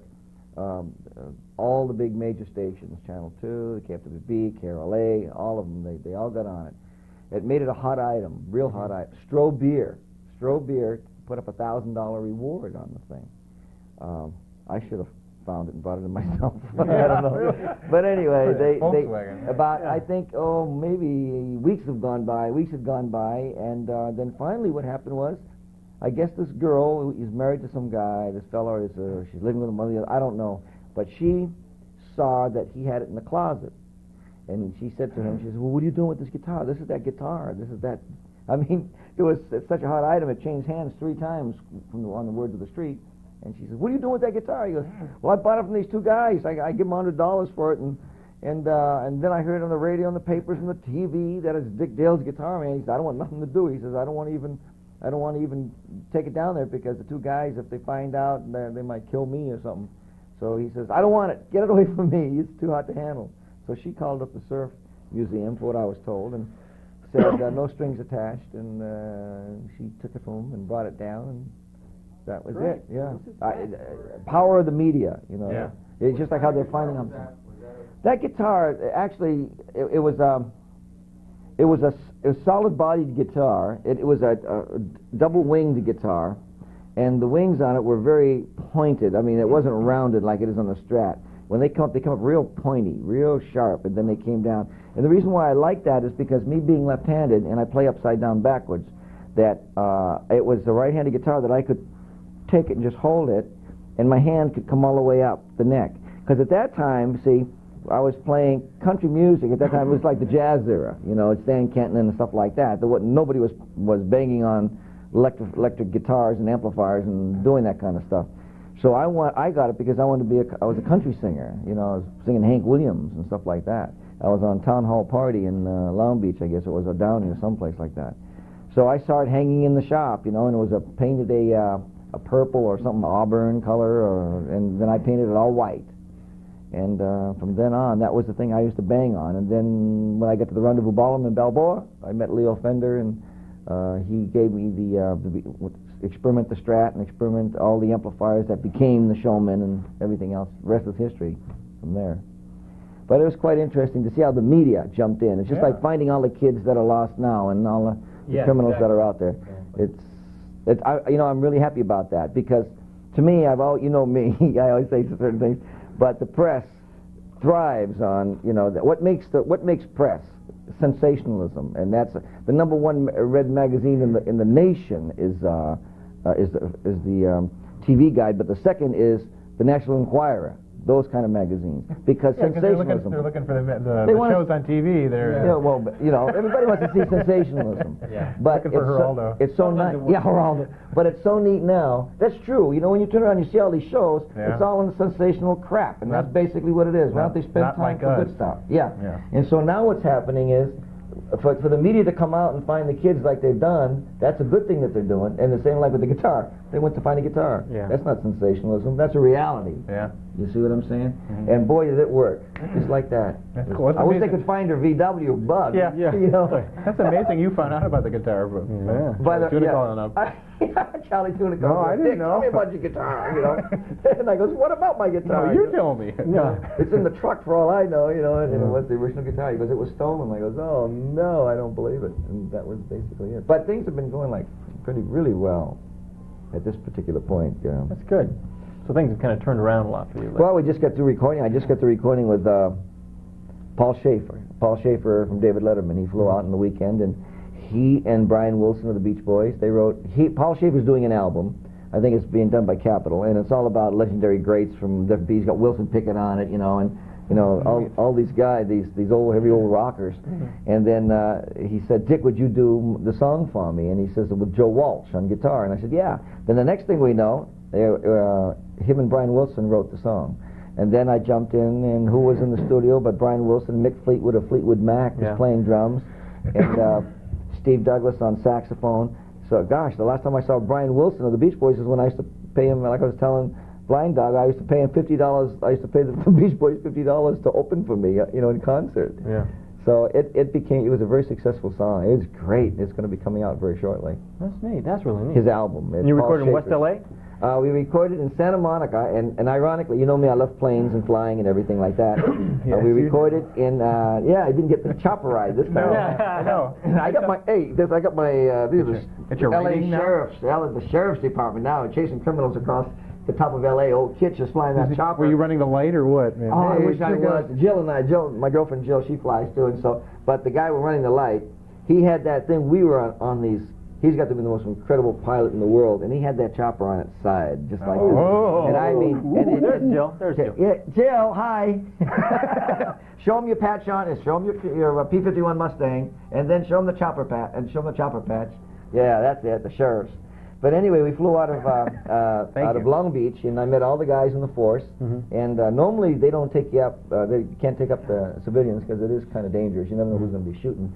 But these guys are incredible, and he had that thing going around, and when they had the guys coming out and staking them out, and the guys are coming out with the guns, and I'm wondering, wow, they're going to shoot it up? And he had that thing spinning around on its side, just around and around, and unless you're flying it, you know, you won't get sick. But if you're in the back seat, you are going to get sick. And then the light man goes, smells like Jill brought her lunch with her. and it's the talk of the sheriff's department now, how we filled up the bags in the back seat. That's why they're there, but for your convenience. You know, it's my life in flying. I just love it, you know, and I'm always out here at Laverne with the guys out in Brackett Field, you know. And, Bob Myers. Bob, Myers. What a guy. He's the prince. He's the prince, and he's the gentleman who was flying you guys in the chopper. And but the album thing for Paul Schaefer, and then Let's see what else is going on. Concerts. The concert. Well, I'm going to be up in Madeira. That's the city above Fresno, April the 31st. Last year they had over 85,000 people there in 2 days. This year they're going to have the chili cook-off, and Gary Puckett and the Union Gap is going to be on stage with us. We're going to be playing. I'm going to do something that I've never done before, only because of the fact I love to fly so much. I've always wanted to be in a fighter plane, and so I was in the crash crew in the Air Force for about 8 years, pulling guys out of planes. But they promised me a ride in a fighter plane, and I never got a chance to get in it. So I talked to a friend of mine who's retired from March Air Force Base, and he said, Dick, do you know that Bob Hope has done all these USO shows all over the world, everywhere, but he's never been at the Berlin Wall, because I guess it's kind of hairy there, there's no wall there, it's just the tanks, and they look at each other, and they make faces at each other, They really stand, they just stand and look. Bob Hope won't go. They don't even blink, man, they just stare down, So I says, well, I'll tell you, he says, and the guys down there in the Air, and he says, all there in the Air Force and all the guys, he says, they never get any entertainment there. Well, they couldn't afford to pay the whole band to go, so they says, Dick, if you bring your guitar, he says, we'll give you the choice of all the guys in the Air Force bands. And then he says, get the guys and you can train them. And I said, that'd be kind of neat. That'd be something different. So I says, you give me a ride in a fighter jet. So they're going to have to put me in one of those things that spin around to see how long before I black out and throw out. Like the monkeys in the movie. Like I can see it now. And so we had a Chuck Yeager interview a couple weeks ago. So I'm gonna go. I'm gonna do it. It's gonna be around August, I guess, and I'm gonna go and play for the guys at the Berlin Wall. I'm gonna learn some kind of a song to play. That's great. Can you imagine that? Wow. Let's take a call. You want to take a call? Yeah, I'm sure. Yes. Is the caller there? Guess not. No. Hi. Hello. Who's this? Wake up, sir. Yeah. Who? Jeff. How you doing, Jeff? Fine. I just wanted to ask, how much does it cost to run this show? How much do you think? I don't know, about $10. Oh, that much? I'm serious though. How much does it cost? Why? What if we told you? What if we told you? It's about $240,000 a segment. Why? Yeah, you think you can do better? No, I just want to know how much. Well, tell them it's about $240,000 a segment. Well, roughly. Yeah, if you were to go out and do this yourself, about $250,000. Where do you get the money from? We get it from people like you calling in. Yeah. And you donate from the donations, and we get it from the stock exchange, stock markets, and things like that. And a lot of us are retired. What we do is we take our own savings and we put it in. But why? Because we have a message to give to the people, to help them a little bit. Well, this is the first time I've watched your show. Well, thanks. I'd like to wish you a happy anniversary. Thank you very much, Jeff. Okay. Appreciate you calling in. Do you have a question for Dick Dale? Are you going to be playing around here anywhere? I mean, like around L.A.? I sure hope to. Right now we're negotiating to play. We just got through playing at Trancas, where we filmed, the movie Back to the Beach with Frankie Avalon and Annette Funicello, and we did that, the thing we did Pipeline on, Stevie Ray Vaughan and myself. With that hair. Yeah, my hair was way out. My hair's way out like that in the movie. Suit. Yeah, I'm too lazy to do that. I just pull it back now and put it in the ponytail. But the thing is, I just played up at Trancas in Malibu, and everybody came down to see that one. That was a lot of fun. But we're negotiating now to do a concert in Long Beach. It's going to be in the Pacific Coast Highway at a place called the Golden Sails. Yeah, Tina keep his boat right there. Tina Turner did a concert there on her way back up when she was coming back in, and she's just excellent. So it's kind of neat. And I went to see her there, and I had no idea that I'd probably be playing there. And I met the gentleman, George Nader, who is the head of all the banquet and everything there, and what a fine gentleman. He just had dinner with him last night, and he said, Dick Dale, I'd love you to be here. So I said, you name the date, pal, and I'll be there. So it's probably going to be in about a month. So if you watch the calendar, the calendar usually says, we'll say Dick Dale and the Deltones playing someplace. Okay, thanks. And I'd like to have you come down. Okay. Thank you. Later. Thanks for calling, Jeff. Bye. Also, if there's anybody else out there who has any questions for Dick Dale, please give us a call, 967-7353, and ask away. That's why we're here. And how are the Deltones? They're great. My drummer, old Steve, he's been playing with me for 30,000 years, 30,000 years. Oh, man. The last Ice Age. Drummers seem to have that kind of loyalty. Well, he's been, well, the guy has kept himself... Look. Well, you know, die after the show. You know, the whole deal is he had, you know, he's a health nut. You know, he believes the same way I do. He's never had a drug in his life. He's never tried a drug. He doesn't drink. He never drank. So he's maintained the healthiness, you know, in the youth. And people go, well, God, how can you guys keep going like that? Well, it's because we've never done that. And when we do shows, I mean, I work him to death. You know, he doesn't stop. If you ever watch drummers at least get a chance to stop. Well, Steve never stops. If I do a 2-hour concert, his arms are going constantly because even between songs, he keeps a rhythm going, which is a fill rhythm for me. Like dun dun dun dun dun dun dun dun all the time, and you just see him, the sweat's pouring down off his head. You know, he just stop. When is the man going to stop? You know, and he had this last concert we did at Trancas. He had a severe attack of. In fact, we did a concert Night Moves in Huntington Beach, right after Trancas, I think it was, or probably I forget now. But he had a severe attack of a tendinitis in his arm. And he came to me, and I could, you know, it's like you take people for granted sometimes. You know, like we're never supposed to get sick. You get a temperature of 104, but the show still goes on. And since I've been on stage since 1955, professionally, 1955, and I have never missed, no matter how sick I was, except the one time I had rectal cancer, and I dropped, and there was nothing. I couldn't move. I had guys stand in for me, but I have never missed a show. Since 1955, no matter how sick I was, you don't get sick, and even if you do get sick, the show must go on. And my drummer, so you think that your drummer is going to be with you forever and ever, and you never think nobody's allowed to get sick if they're a musician. You know, you make every show, no matter what. Show goes on, they say, and he's been with me ever since. He's been with me like, gosh, 30 years or something like that. I've never missed any because of illness. Good-looking guy. Good-looking guy. Yeah, he's a good-looking guy. He never missed anything because of illness. Most drummers, don't you feel that most drummers are pretty good looking, Dick? Yeah, they're all great looking guys. Thanks. All musicians are good looking guys. Yeah. They get that vibration, you know. Is there a caller? Yes, there is. Hi, who's this? This is Mike. How you doing, Mike? Pretty good. Good. I would have called in earlier, but I was watching the Stokes and Holyfield fight. Who won? Holyfield in the 10th round at 141. Thanks for the... I wanted to see that. So did I. And I didn't even get to tape it. You see the loyalty you have? I came here. Thank you. I do appreciate it. I love the fights. I never missed a fight. Why couldn't you tape it? Nothing. I wasn't there. I haven't been home yet. We've been going for about 3 days. Sorry. I wanted to see the Durant fight. I was out in the middle of the Mojave Desert. You should have called me. You could have come saving snakes and lizards, huh? Oh, I was going to say, you should have come by. We had a little party here that night. Yeah, we were out there. They had the endangered species out there. They got the tortoises and everything. So we fly out there and we try to pick them all, take care of them, make sure they go in the right places where they're supposed to. That's true, they are. They're in respective tortoise homes. What else besides the fight? Pardon? Huh?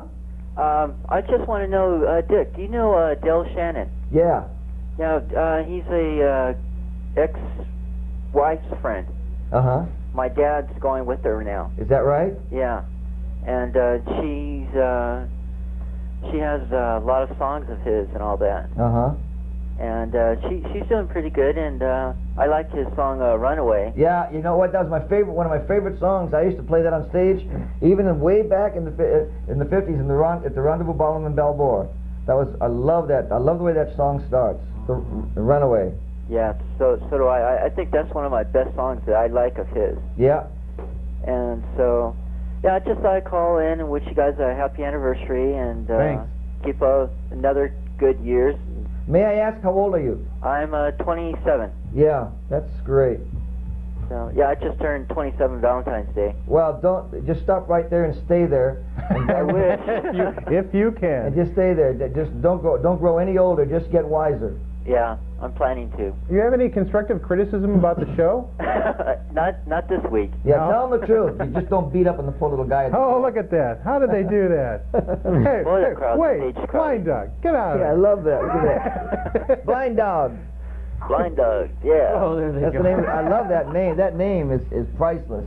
You guys better copyright that, trademark it, and do everything. They need a drummer. I love that. Blind Dog. Well, we're gonna try to do a gig one of these days. I'm gonna sit in and play drums with them. That's right. We're gonna do a video. Okay, well. Because that's what we do. We're gonna win a softball game for you tomorrow. Ooh, all right. Good luck. Yeah, our second one in a row, I hope. Kick some butt. All right. Yeah, we're 1 of 3 so far. All right. So. Congratulations. What are your hobbies? Pardon me? My hobby? Yeah, what do you like to do? Softball, bowling, girl watching. Yeah. There you go. Well, you're all right. You're all right. Stay at that age. Hey, you should have been here last night. Whoa, yeah. Wow, you invited me tonight, not last night? I know, sorry. It's out. We invited all them to come back. Yeah, they were supposed to be here tonight. We had a bunch of extras for our little video shoot. David, Marty, have you gone to see Miss Covina yet in her show? Evita, no, huh? No. She was out with. Yeah. Last night we shot that thing, and tonight we're here, so it's only been 2 nights. Sorry. That's okay. We have to go do that. See if yeah, we should. Backstage stuff. Yeah, and you know what I mean. Shame on you, Dave. I know. Sorry. Oh, it's Miss Covina. Shame on Randy you. could be watching. Really? Sorry, Randy. Yep. Okay. Well, Mike, we appreciate your call. Yeah, thanks a lot. Thanks a lot, talk to you later. All right, talk to you bye-bye. Next week. Okay. All right, bye. Good luck at the game. That was interesting. And, yeah. Anybody else has a question for Dick Dale, we really encourage you to. The number is on your screen right here. I remember that when we first started. Remember when a year ago? Mm-hmm. We had problems of putting the right number on the number on the screen. We didn't have stuff like that. Yeah, exactly. I can't believe how you guys would hold up a piece of paper. Boom, man. Difference, huh? The self-confidence in the program within yourselves. I was watching the beginning, the intro, and everything. Incredible difference. You're pros now. Hey, thanks. Yeah, You're now pros. if we'd only get paid for it. Yeah. Well, you got to start. You know, I think we're doing. 5 miles doing starts fun. with the first mile. The mile starts with the first step. You know, you're doing it. Yeah. Quintessential America always has been our dream. Quintessential America. Yeah, exactly. Hey, Covina's gonna get hurt now. Don't say. Well, that. no, I mean, we'll do it from here. We'll do it from Covina. Hey, we just want to spread the word. That's all.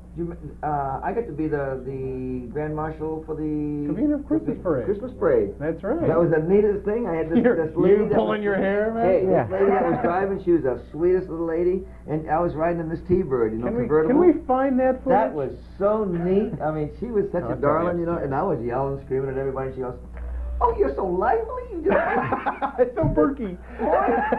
So much more lively than the person I had last year. Everybody just loves you. You know, you're like that. I'm just, hey guys, everybody. I'm making them jump you up. were all over the back of the car like Jackie Kennedy, man. Yeah. I know it is. That's terrible. I know it is. Pick it up in the head, please. That's. Oh, jeez. Oh, I don't feel so bad. I know. Thank you. I know those people. They were good. Well, yeah, they are, but you know, it's been a while. It's been a while. It's like you can make. To give you. Okay. Oh, thank you. Yeah. So what else is new? What else are we doing? What else is going on? I can't figure out. 967-7353. There's a call now. Hello. Hey, yo, Mr. Dick. Oh no, it's Sylvester. Hey, they call me Sly. You know what I mean? Okay, Sly. Hey, sounds like Boston. Hey, what do you mean, Boston? That's where I was born. You sound like one of my buddies. Boston. That's for weenies. You know what I mean? You sound like one of my buddies back in Boston. What's going on, Sly? Mr. Dale. Yeah. Yo, man, you gonna play guitar? Yo, man. Yeah, one of these days I'm going to get together with these guys. We're supposed to do a concert out here. Remember that? You guys were going to get a concert going I read something about that. Oh, come on, man. I want to hear some surfing music. What do you mean you read something about it? Said he was planning on it, and they put in a brochure, in our guide. Yeah, there is actually something printed saying that. And then they had ran into an insurance problem. Oh, really? Remember I talked to you on the phone about that? Well, I was told that somebody they were going to rebuild something. Or that's what it was. Something. Yeah, they're in construction or something like that, and they're permit. Well, they better get rid of those contractors because I can build 10 houses in the late time they started their construction. They're dealing with them. But you ought to check on that and find out what that'd be neat. What it was. We definitely want to do something. Maybe this summer. Summer would be great. You know, a big gig. That'd be a lot of fun. Well, just find me a building and find me a place where it can be. I'm sure he'll come down. We're gonna be there, Sly? Hey, dude, I was born in California, and I'm looking forward to some surfer music. I'd be Sly, so you cool. changed awful quick. What do you mean click? What do you mean click? I'm hoping that Mr. Dale here will play some surfing music. Yeah, I'd love to do that. The only trouble is we just came back from concert, and the whole band, the whole truck, and everything's still up north. I flew down here tonight just to get here. Boy, my arm's tired. Jeez. I knew you would say that. All you need is a guitar, man. You can make it wail, Thank you very much. Thank you. But these guitars here are a different kind of guitars than I use. But next time we will do it. You'll have to come to the concert. We should do one in about a month in Long Beach. So Well, that'll be fun. Yeah, we'll come down. In fact, I'll come up here, maybe give me a shot and plug or something like that. Oh, yeah. Hey, Cool. Dick's playing in Long Beach. Go see him at the something sales. Golden Sales. Golden Sales, yeah. Cool. But I'd really like to get a hold of a building in this area, and see what would happen if we threw a I don't know, Benny. The only The band shell in the the park band would be shell is great. the only thing really right Band here in shell? town. Yeah, Yeah, that'd be great to do something like that. be cool. All right. We'll try. Thanks a lot. Good. I hope you're watching next Saturday. Thank you. Bye. Bye-bye. Bye-bye. Mark, he's a funny guy. Mark is a Yeah, funny guy. he's an actor, and he comes up with all these voices and stuff. He's the one who called earlier about the earring. He and his buddy. No, it's. I think he's called 2 or 3 times tonight. They do the Mark and his friend. kind of boys, you know. Mark I and love Mark and his friend Mark, we call the Hairlip Dog. They play guitars, and we're gonna have Mark and Hairlip Yeah. Dog. Hairlip Dog. You know, And yeah. they're gonna be on the show next week playing. So. Pretty exciting. Hi, is the caller there? Yes. Hi, who's this? Yeah, this is Hernando Benavides from Covina. How you doing? What? All right. Just wondering, do you think maybe he could have a your guest could Good. have a performance at Pacino's one of these nights? I've only been here a year, and it seems like they have a fairly decent band there, and maybe I don't know. Where's it at? Downtown. It's on downtown Covina And what is it called? at Pacino's. Pacino's? Is it a Yeah. large? Is it a large place? Well, I've only been there once, and I just went there because of somebody else telling me about it. Yeah, because I've got a pretty large band. You know, it's It is. Yeah. It's very large. Well, I'm just Well, wondering I've about that. I've cut it down some. I used to have like 5 horns and 4 rhythm sections and 4 girls and myself and a couple of roadies, and we had about 14, 16 people in the band. Now I've cut it down to about, I got used 3 horns and bass, guitar, drums and organ, keyboard rather, and then I use one gal. She's a screamer. She sings like Tina Turner, Mahalia Jackson. She's a little tiny blonde, blue-eyed blonde, but boy, what a monster singer. So I've cut it down to probably about 9 people on stage, or 10 people on stage. So if that can handle 10 people on stage, I'd love to do it, play. Well, I was just wondering because when I went in there, they had a pretty good crowd. Yeah. And it seems to be a very popular place. So About I'm how just many wondering about it. How many people do you think they bring in there? Oh, gee, they have the 2 rooms, and I would say about maybe 350 people. Oh, yeah. Well, that would be kind of fun. Just, Set it up, just you out guys. of curiosity. Yeah, we'll work on We'll it. call Sal. Call my agent. Call up the agent. Call him up. Do it. Thanks a lot for Okay, that, for thank that you. tip. Okay, bye-bye. Bye-bye. Dick, What? we have a cartoon we're going to show right now. Go ahead. A couple of guys here, they do a cartoon every week and Yeah. a video kind of thing, and it's time that we show that. So we'll take the call after this couple-minute cartoon, and I think you're going to enjoy it. And Jeff, this one's for you.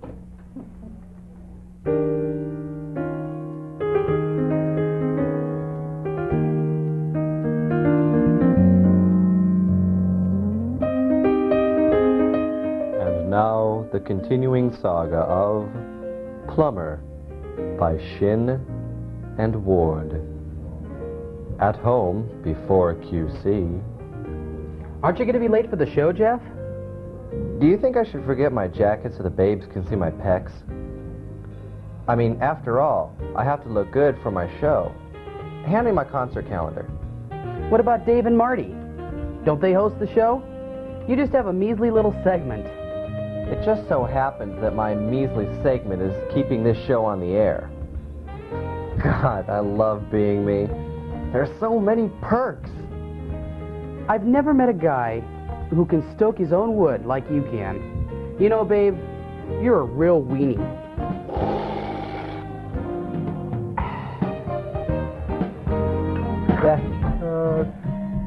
He was making fun. Sorry, he was making fun of one of the guys on the show. That's funny. That was good. That was really good. Funny. There you go. Well, Jeff's gone. There you go, Jeff. It was nice to have Jeff with us for Yeah, a little while tonight. he did last year too, just like the show. Yeah. Those pecs. Oh, those pecs. Good job, Barry and Andrew. No, not bad. Not bad at all. Well, let's get to the call. Anyway, caller. Hi, caller there. Hello, caller. Hello. You're there somewhere. I can sense it. One more chance. Hello. Gone. Well, we'll just tell them to call in and put the number on the thing, and we'll talk about something else. Yeah. We need the number up again. I have a question. Okay. Sure. My nephew, who's a big deal fan, has a bet with this friend of his that you helped Jimi Hendrix get started playing the guitar. Because I guess you guys both played left-handed, but upside down and backwards, kind of. Now, does he have a bet? He's got a bet. With who? With his friend Joe. Did you meet Joe? Did he bet a lot of money? Not much. Yeah.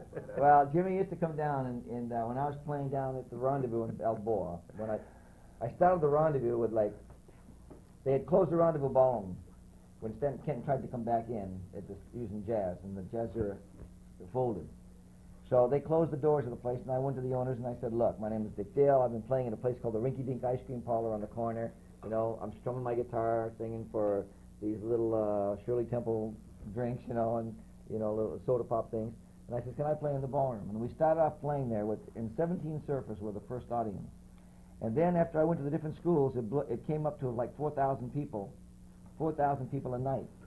And that went on for like 2.5 years. Now, this was way before anybody was doing anything. This was like in 1956. And the Beach Boys at that time were playing on a little raft up and down Newport Harbor. Well, they weren't even playing. Then they'd come up and stand and look at me and go, God, what is he doing? What are you doing? And Hendrix, as a couple of years went on, and I'd already established then, Hendrix was playing bass.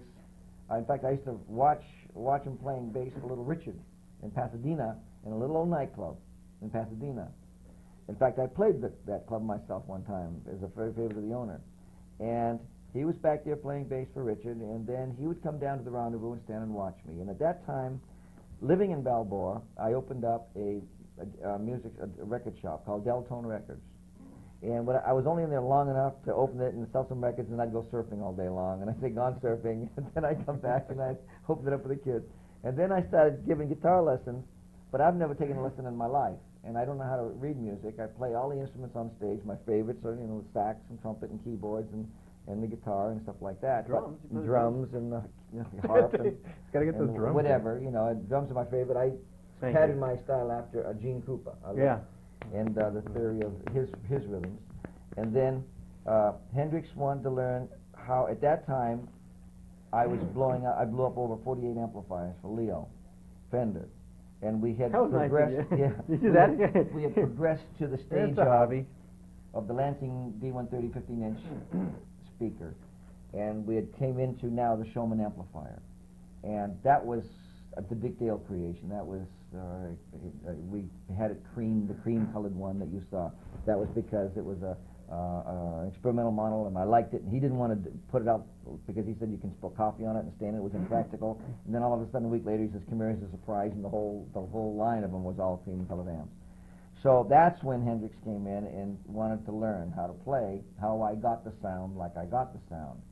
So I told him he'd come into my shop, and I would show him what I was doing and show him the reason why I got the sound is because I was using 60-gauge strings. Like my E string, my heavy E string is a 60-gauge string. And so I'd go like 60s and 49s and 38s, and then 218 unwounds, and then my high E was a 14.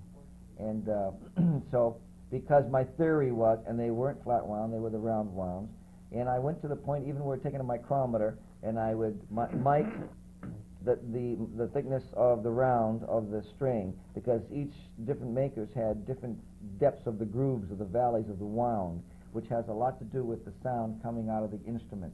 And then the wood being a solid body, that there also, if you could put a pickup and electric strings and an electric pickup on a telephone pole, you would have the most pure sound in the whole world, but you couldn't carry it.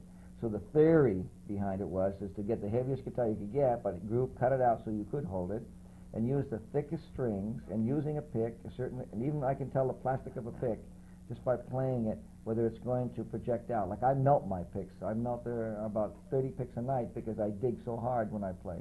And he, being left-handed, I took the guitar and I would hold the guitar upside down. I would just tip it upside down and I transfer my head into here and then I play like that. A guitar is engineered for augmented 13ths and things like this and 9ths, where a right-handed player can only play them. Left-handed players can't play them because if you change the string, if you tip it upside down, play it like I do, I can never play things that right-handed people can play, but they can never play things that I can play. So what I do is a lot of times you'll see me coming over my hand, over the top of the neck, and doing dun dun dun dun dun dun dun dun dun, you know, like a Chuck Berry riff. But that's the way I got to do it. Some people think I'm showing off, but that's the way I got to do it. And then I'll come back and do it this way. So with Hendrix, he got kind of a little bit. It was too much of a chore in that way, and he wanted to keep us thinking because he was playing bass, as I say. And what he did was he strung the guitar for a left-handed player. There had never been a guitar made at that time to the one that I have now, because the knobs were on top when I tip it upside down and my hand kept hitting the knobs, and I would cut myself and turn the volume off when I play. So I'd pull the knobs off all the time. I'd pull off the knobs so that my hands wouldn't spin the volume controls. Then I asked Leo Fender, I said, Leo, would you please put the knobs in the bottom and change the patent head, but keep the neck right? He's, as a right-hander, and he says, Dick, that cost me about $14,000 to make that mold that does that, you know, the jig. And then about 2 weeks later, he called me in, and there it was, this guitar with the body left-handed, the patent head left-handed, but the neck right-handed. Now, Jimmy, he kept his, as I showed him the sounds, and how to get the sound. Well, you can just tell by his stuff he played, the takeoff when you hear me playing the things that I play, where it came through. And in fact, in the books, he said, yeah, I patterned my style after Dick Dale. He did say that. And he also said surf music is dead because of the time that you'll never hear surf music again, because it was evolving into a whole new thing. But I was the first to take all those amplifiers, and I took six Showman amplifiers and put them all in a semicircle behind me, and I hit the note, and it seemed like the whole floor of San Bernardino Civic Auditorium came off the ground, and I goes, whoa! I didn't like that, and I went back to the dual Showman. I'm going to put you right on. Yeah, oh yeah, because he used to... The bottom line here. Yeah. So in fact, in fact, when you go into the Hard Rock in Dallas, which is the largest in the world, they say, Jimmy is on the one wall and I'm facing him on this wall here with my guitar and surfboard, and Hendrix, and we're both facing each other. It's kind of neat, you know. But ironic, he said surf music was dead, now he's dead and surf music lives. well, he screwed himself up on drugs, you know, and we lose a lot of guys in this business because of the drugs, and to me that's crap. I got no empathy for it. He was a nice guy when he wasn't on drugs. He wasn't on drugs when I was teaching him. But as he got going, unfortunately, sometimes people fall into their peers, what they call peers. I call them wackos. But they feel that if they're standing around a whole bunch and saying, do this, they feel that they got to do it to be good. There's no way in the world. My band members, if they were to touch anything like that, they could never follow me. Because my show goes, most bands play like 10 to 12 songs in an hour show. They'll do about 12 songs. I go through about 65 songs because I never play them all the way through. I cut them right in half. And I go from one to another, to another, to another, to another, all different rhythms, all different, you know, everything. All different styles and everything. And my guys don't know what I'm going to do. And here I got a full horn section behind me, a girl singer, a whole rhythm section, trying to figure out what is Dick Dale going to do next. So they cannot be on a drug. They can't have a drug. I tell my guys, when you go into your band room, you go in there and there's a plate of fruits and vegetables and salads and sandwiches and soft drinks. And I drink seltzer water because to me I just put water in my body. And because if they drink, then when we're all done, if you want to go drink, but don't drink before you get on stage. Because I'm a demanding person on stage. But I only ask them to do no more than what I would do myself. And Hendrix, when he turned around, he got caught in the shuffle, just like everybody else does. Keith Moon, I recorded for Keith Moon. I did his last album, and he ended up dead. You know, just like the rest of them, all because of drugs. So I ain't got no, you know, that's it. You know. Yeah. I'm still here. I started it, and I'm still here. Excuse me. That's it. Is there a caller there? Hi, the caller there. That's two. What happened? I know it rang through. Is the caller there? Hello? Hello, yeah, you're on the air. You're on the air. Hello? Hello? Hey. What? Number 2. I have to congratulate you guys on such a super show, and I'm so excited you've been on so long. Thank you. Dick. What? I am so pleased with your hair pulled back in your ponytail. I've enjoyed you for a long time, but you're much prettier now than you were when you had it all over your face. Well, thank you very much. The only reason why it's pulled back right now is because if I do it all over my face, the people in showbiz, they put the black stuff on it because I got no hair right in this spot here. It gets really thin and bad, so I just pull it back and say, grow, grow, grow, and I keep you forever. Who was that masked man? Well, that was nice. He's gone. He's gone. But he said something But not very forgotten. nice. Yeah, but I mean, it's nice. Everybody has their opinions. You know, like my aunt in Boston says, "Oh, Dick, why don't you get a perm?" You know, my mother says, "Cut your hair off. You look like a jerk." You know, and then my father says, "God, did I raise him to wear his hair like that?" Well, the only problem is I'm afraid to cut my hair off because I got no more left. So anyway, call it vain, whatever you want. I don't know. It keeps me warm. Keeps the back of my neck warm. Yeah, there you go. And everybody thinks I'm Los Lobos anyway. Go ahead. You remember the El Monte Legion Stadium? That was one of the first places I played with. I've been asking people all week if anyone remembered the masked Phantom. That's right. Yes. Weren't Sure. they incredible? Wonderful guy, and I knew the guitar player, and him and I used to jam together a lot. And in fact, Johnny Otis and myself, we were playing. Johnny's still playing, and I played with guys like Little Julian Herrera. In fact, Richie Valens was his manager, was my manager at the time, and in fact, I tutored Richie when we played in Long Beach, when he did, and we was doing La Bamba, and I just got through doing a reunion with Bob Keane, Richie's manager, back in Ohio. We had a reunion of all the old time people, the Beatles, original Beatles drummer and stuff like that. Pete Best? Yeah. We were all back there for like 2 days signing autographs where people pay to come in and meet all the people in the business, and they buy all these artifacts and things like paraphernalia. That El Monte Legion Stadium, that was a wild. That's right. That's right. I opened. I was only. Paddy wagons lined up outside, and these guys. Mass Phantom, sure. The Phantoms are up there. There's little Julian Herrera. Yeah. It's Sunny Night. See where I spent with Sunny Night. Little Julian Herrera, Johnny Otis. It was great. Penguins. Yeah, huh? Yeah. They said, "What's that big Dale dude doing here, man?" And so it was great. And then I went into country music because Hank Williams was my big hero. Because country's always been my heart. You know, I'm an old romantic. You know, I love that stuff. But then I worked with guys like Johnny Cash before he ever wore black. He was wearing powder blue jackets with white pinstriping. And then I walked the line. Yeah, and I played with Tex Ritter. Gave me my first set of gun belts because I used to do fast draws and stuff. And I met all those guys, Freddie Hart and Ferlin Husky and all the old country singers. Lefty Frizzell was one of my favorites.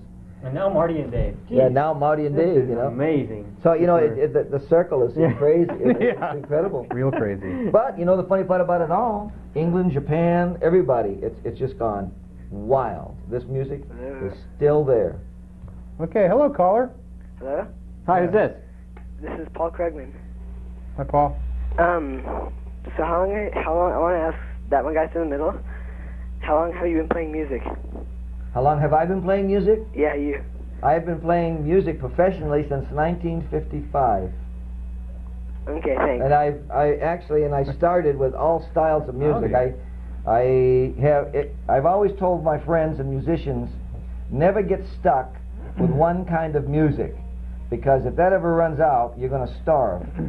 So learn every style of music, and I was told one time, you better enjoy what you're doing because you might have to do it for nothing sometime. Word. Yeah. Case in point. Yeah. Okay. That's it. Okay, thanks. Yeah. Thanks. Yeah. Thank you, Paul. He said thanks. Thank you. I heard. Oh.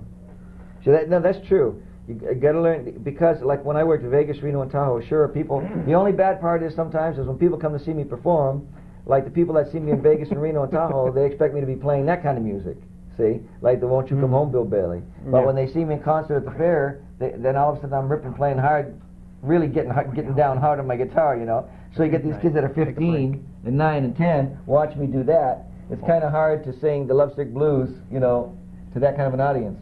So you just learn to do all kinds of music and like it. Find out what's the niceness about everything. Oh yeah, you can't. You got to keep yourself open-minded. Problem, Chris? He's got to go. Look, you're caught. No, I can't get. Nobody can get serious around here at any time. So you can be excused. You're excused. No, it's just that we're going out here in a couple minutes. So. Oh, great! And I get to go back to the airport. Okay. Well, we're just gonna we got to go to a break and change tape and bring Jeff on. Yeah, Jeff Plummer. Well, it was very nice to see you guys. It was nice to see Covina again, and I'll be looking forward to seeing you in concert when I'm in concert. And please come and see us. And remember, keep smiling. The surf is always up. Shaka bra. Shaka bra. So we'll take one last call? Real quick. What? I just said my goodbye. I know. Hello. Gotta make it quick. All right. Who's this? Joe. How you doing, Joe? I wanted to know, how old are you? Oh, me? Yeah, you. Okay, how old should I be? Uh-oh. You look 69. Thank you very much. Oh, jeez. Always remember, you're as old as you feel. And the thing is, age is always by numbers. And when people say, somebody says that they're 18 or 15 or 20 or 60 or 70 or 80, people always have a tendency of going by what they should be by a number. And I don't believe in that. I believe one time I had a kid work on my car, and I didn't know how old he was, and he said he was a great, he could tune my car up, and he tuned it up so great, and then all of a sudden somebody came over to me and said, you know, what's that guy doing with your Rolls Royce? I said, he's tuning it. He says, don't you know he's only 15? And I said, wow. And in my mind, I was taught that somebody at 15 couldn't possibly know how to tune a Rolls Royce. But the guy had a talent. He was exceptional. So I have never judged anybody by a number. I only judge people by the way they come across to me. If they talk with their heart and they're sincere, then I'll always open myself up to them. Well, that's good. That's it. We gotta go. How old are you? Thanks, 29. 29, sir. Thank you. Thanks a lot. Okay, we'll be back. Jeff will be back with Jeff's note. There's a lot more to come. See you in a minute. Thanks. You got it. I had a good time. I want to get a copy of this one. Okay.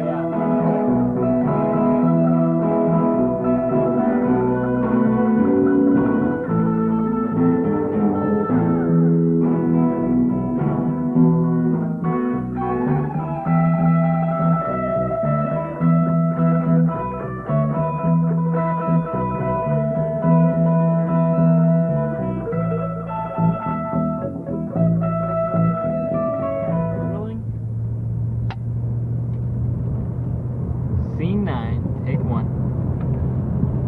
Action. Marty, I tell we have a substitute doorman tonight.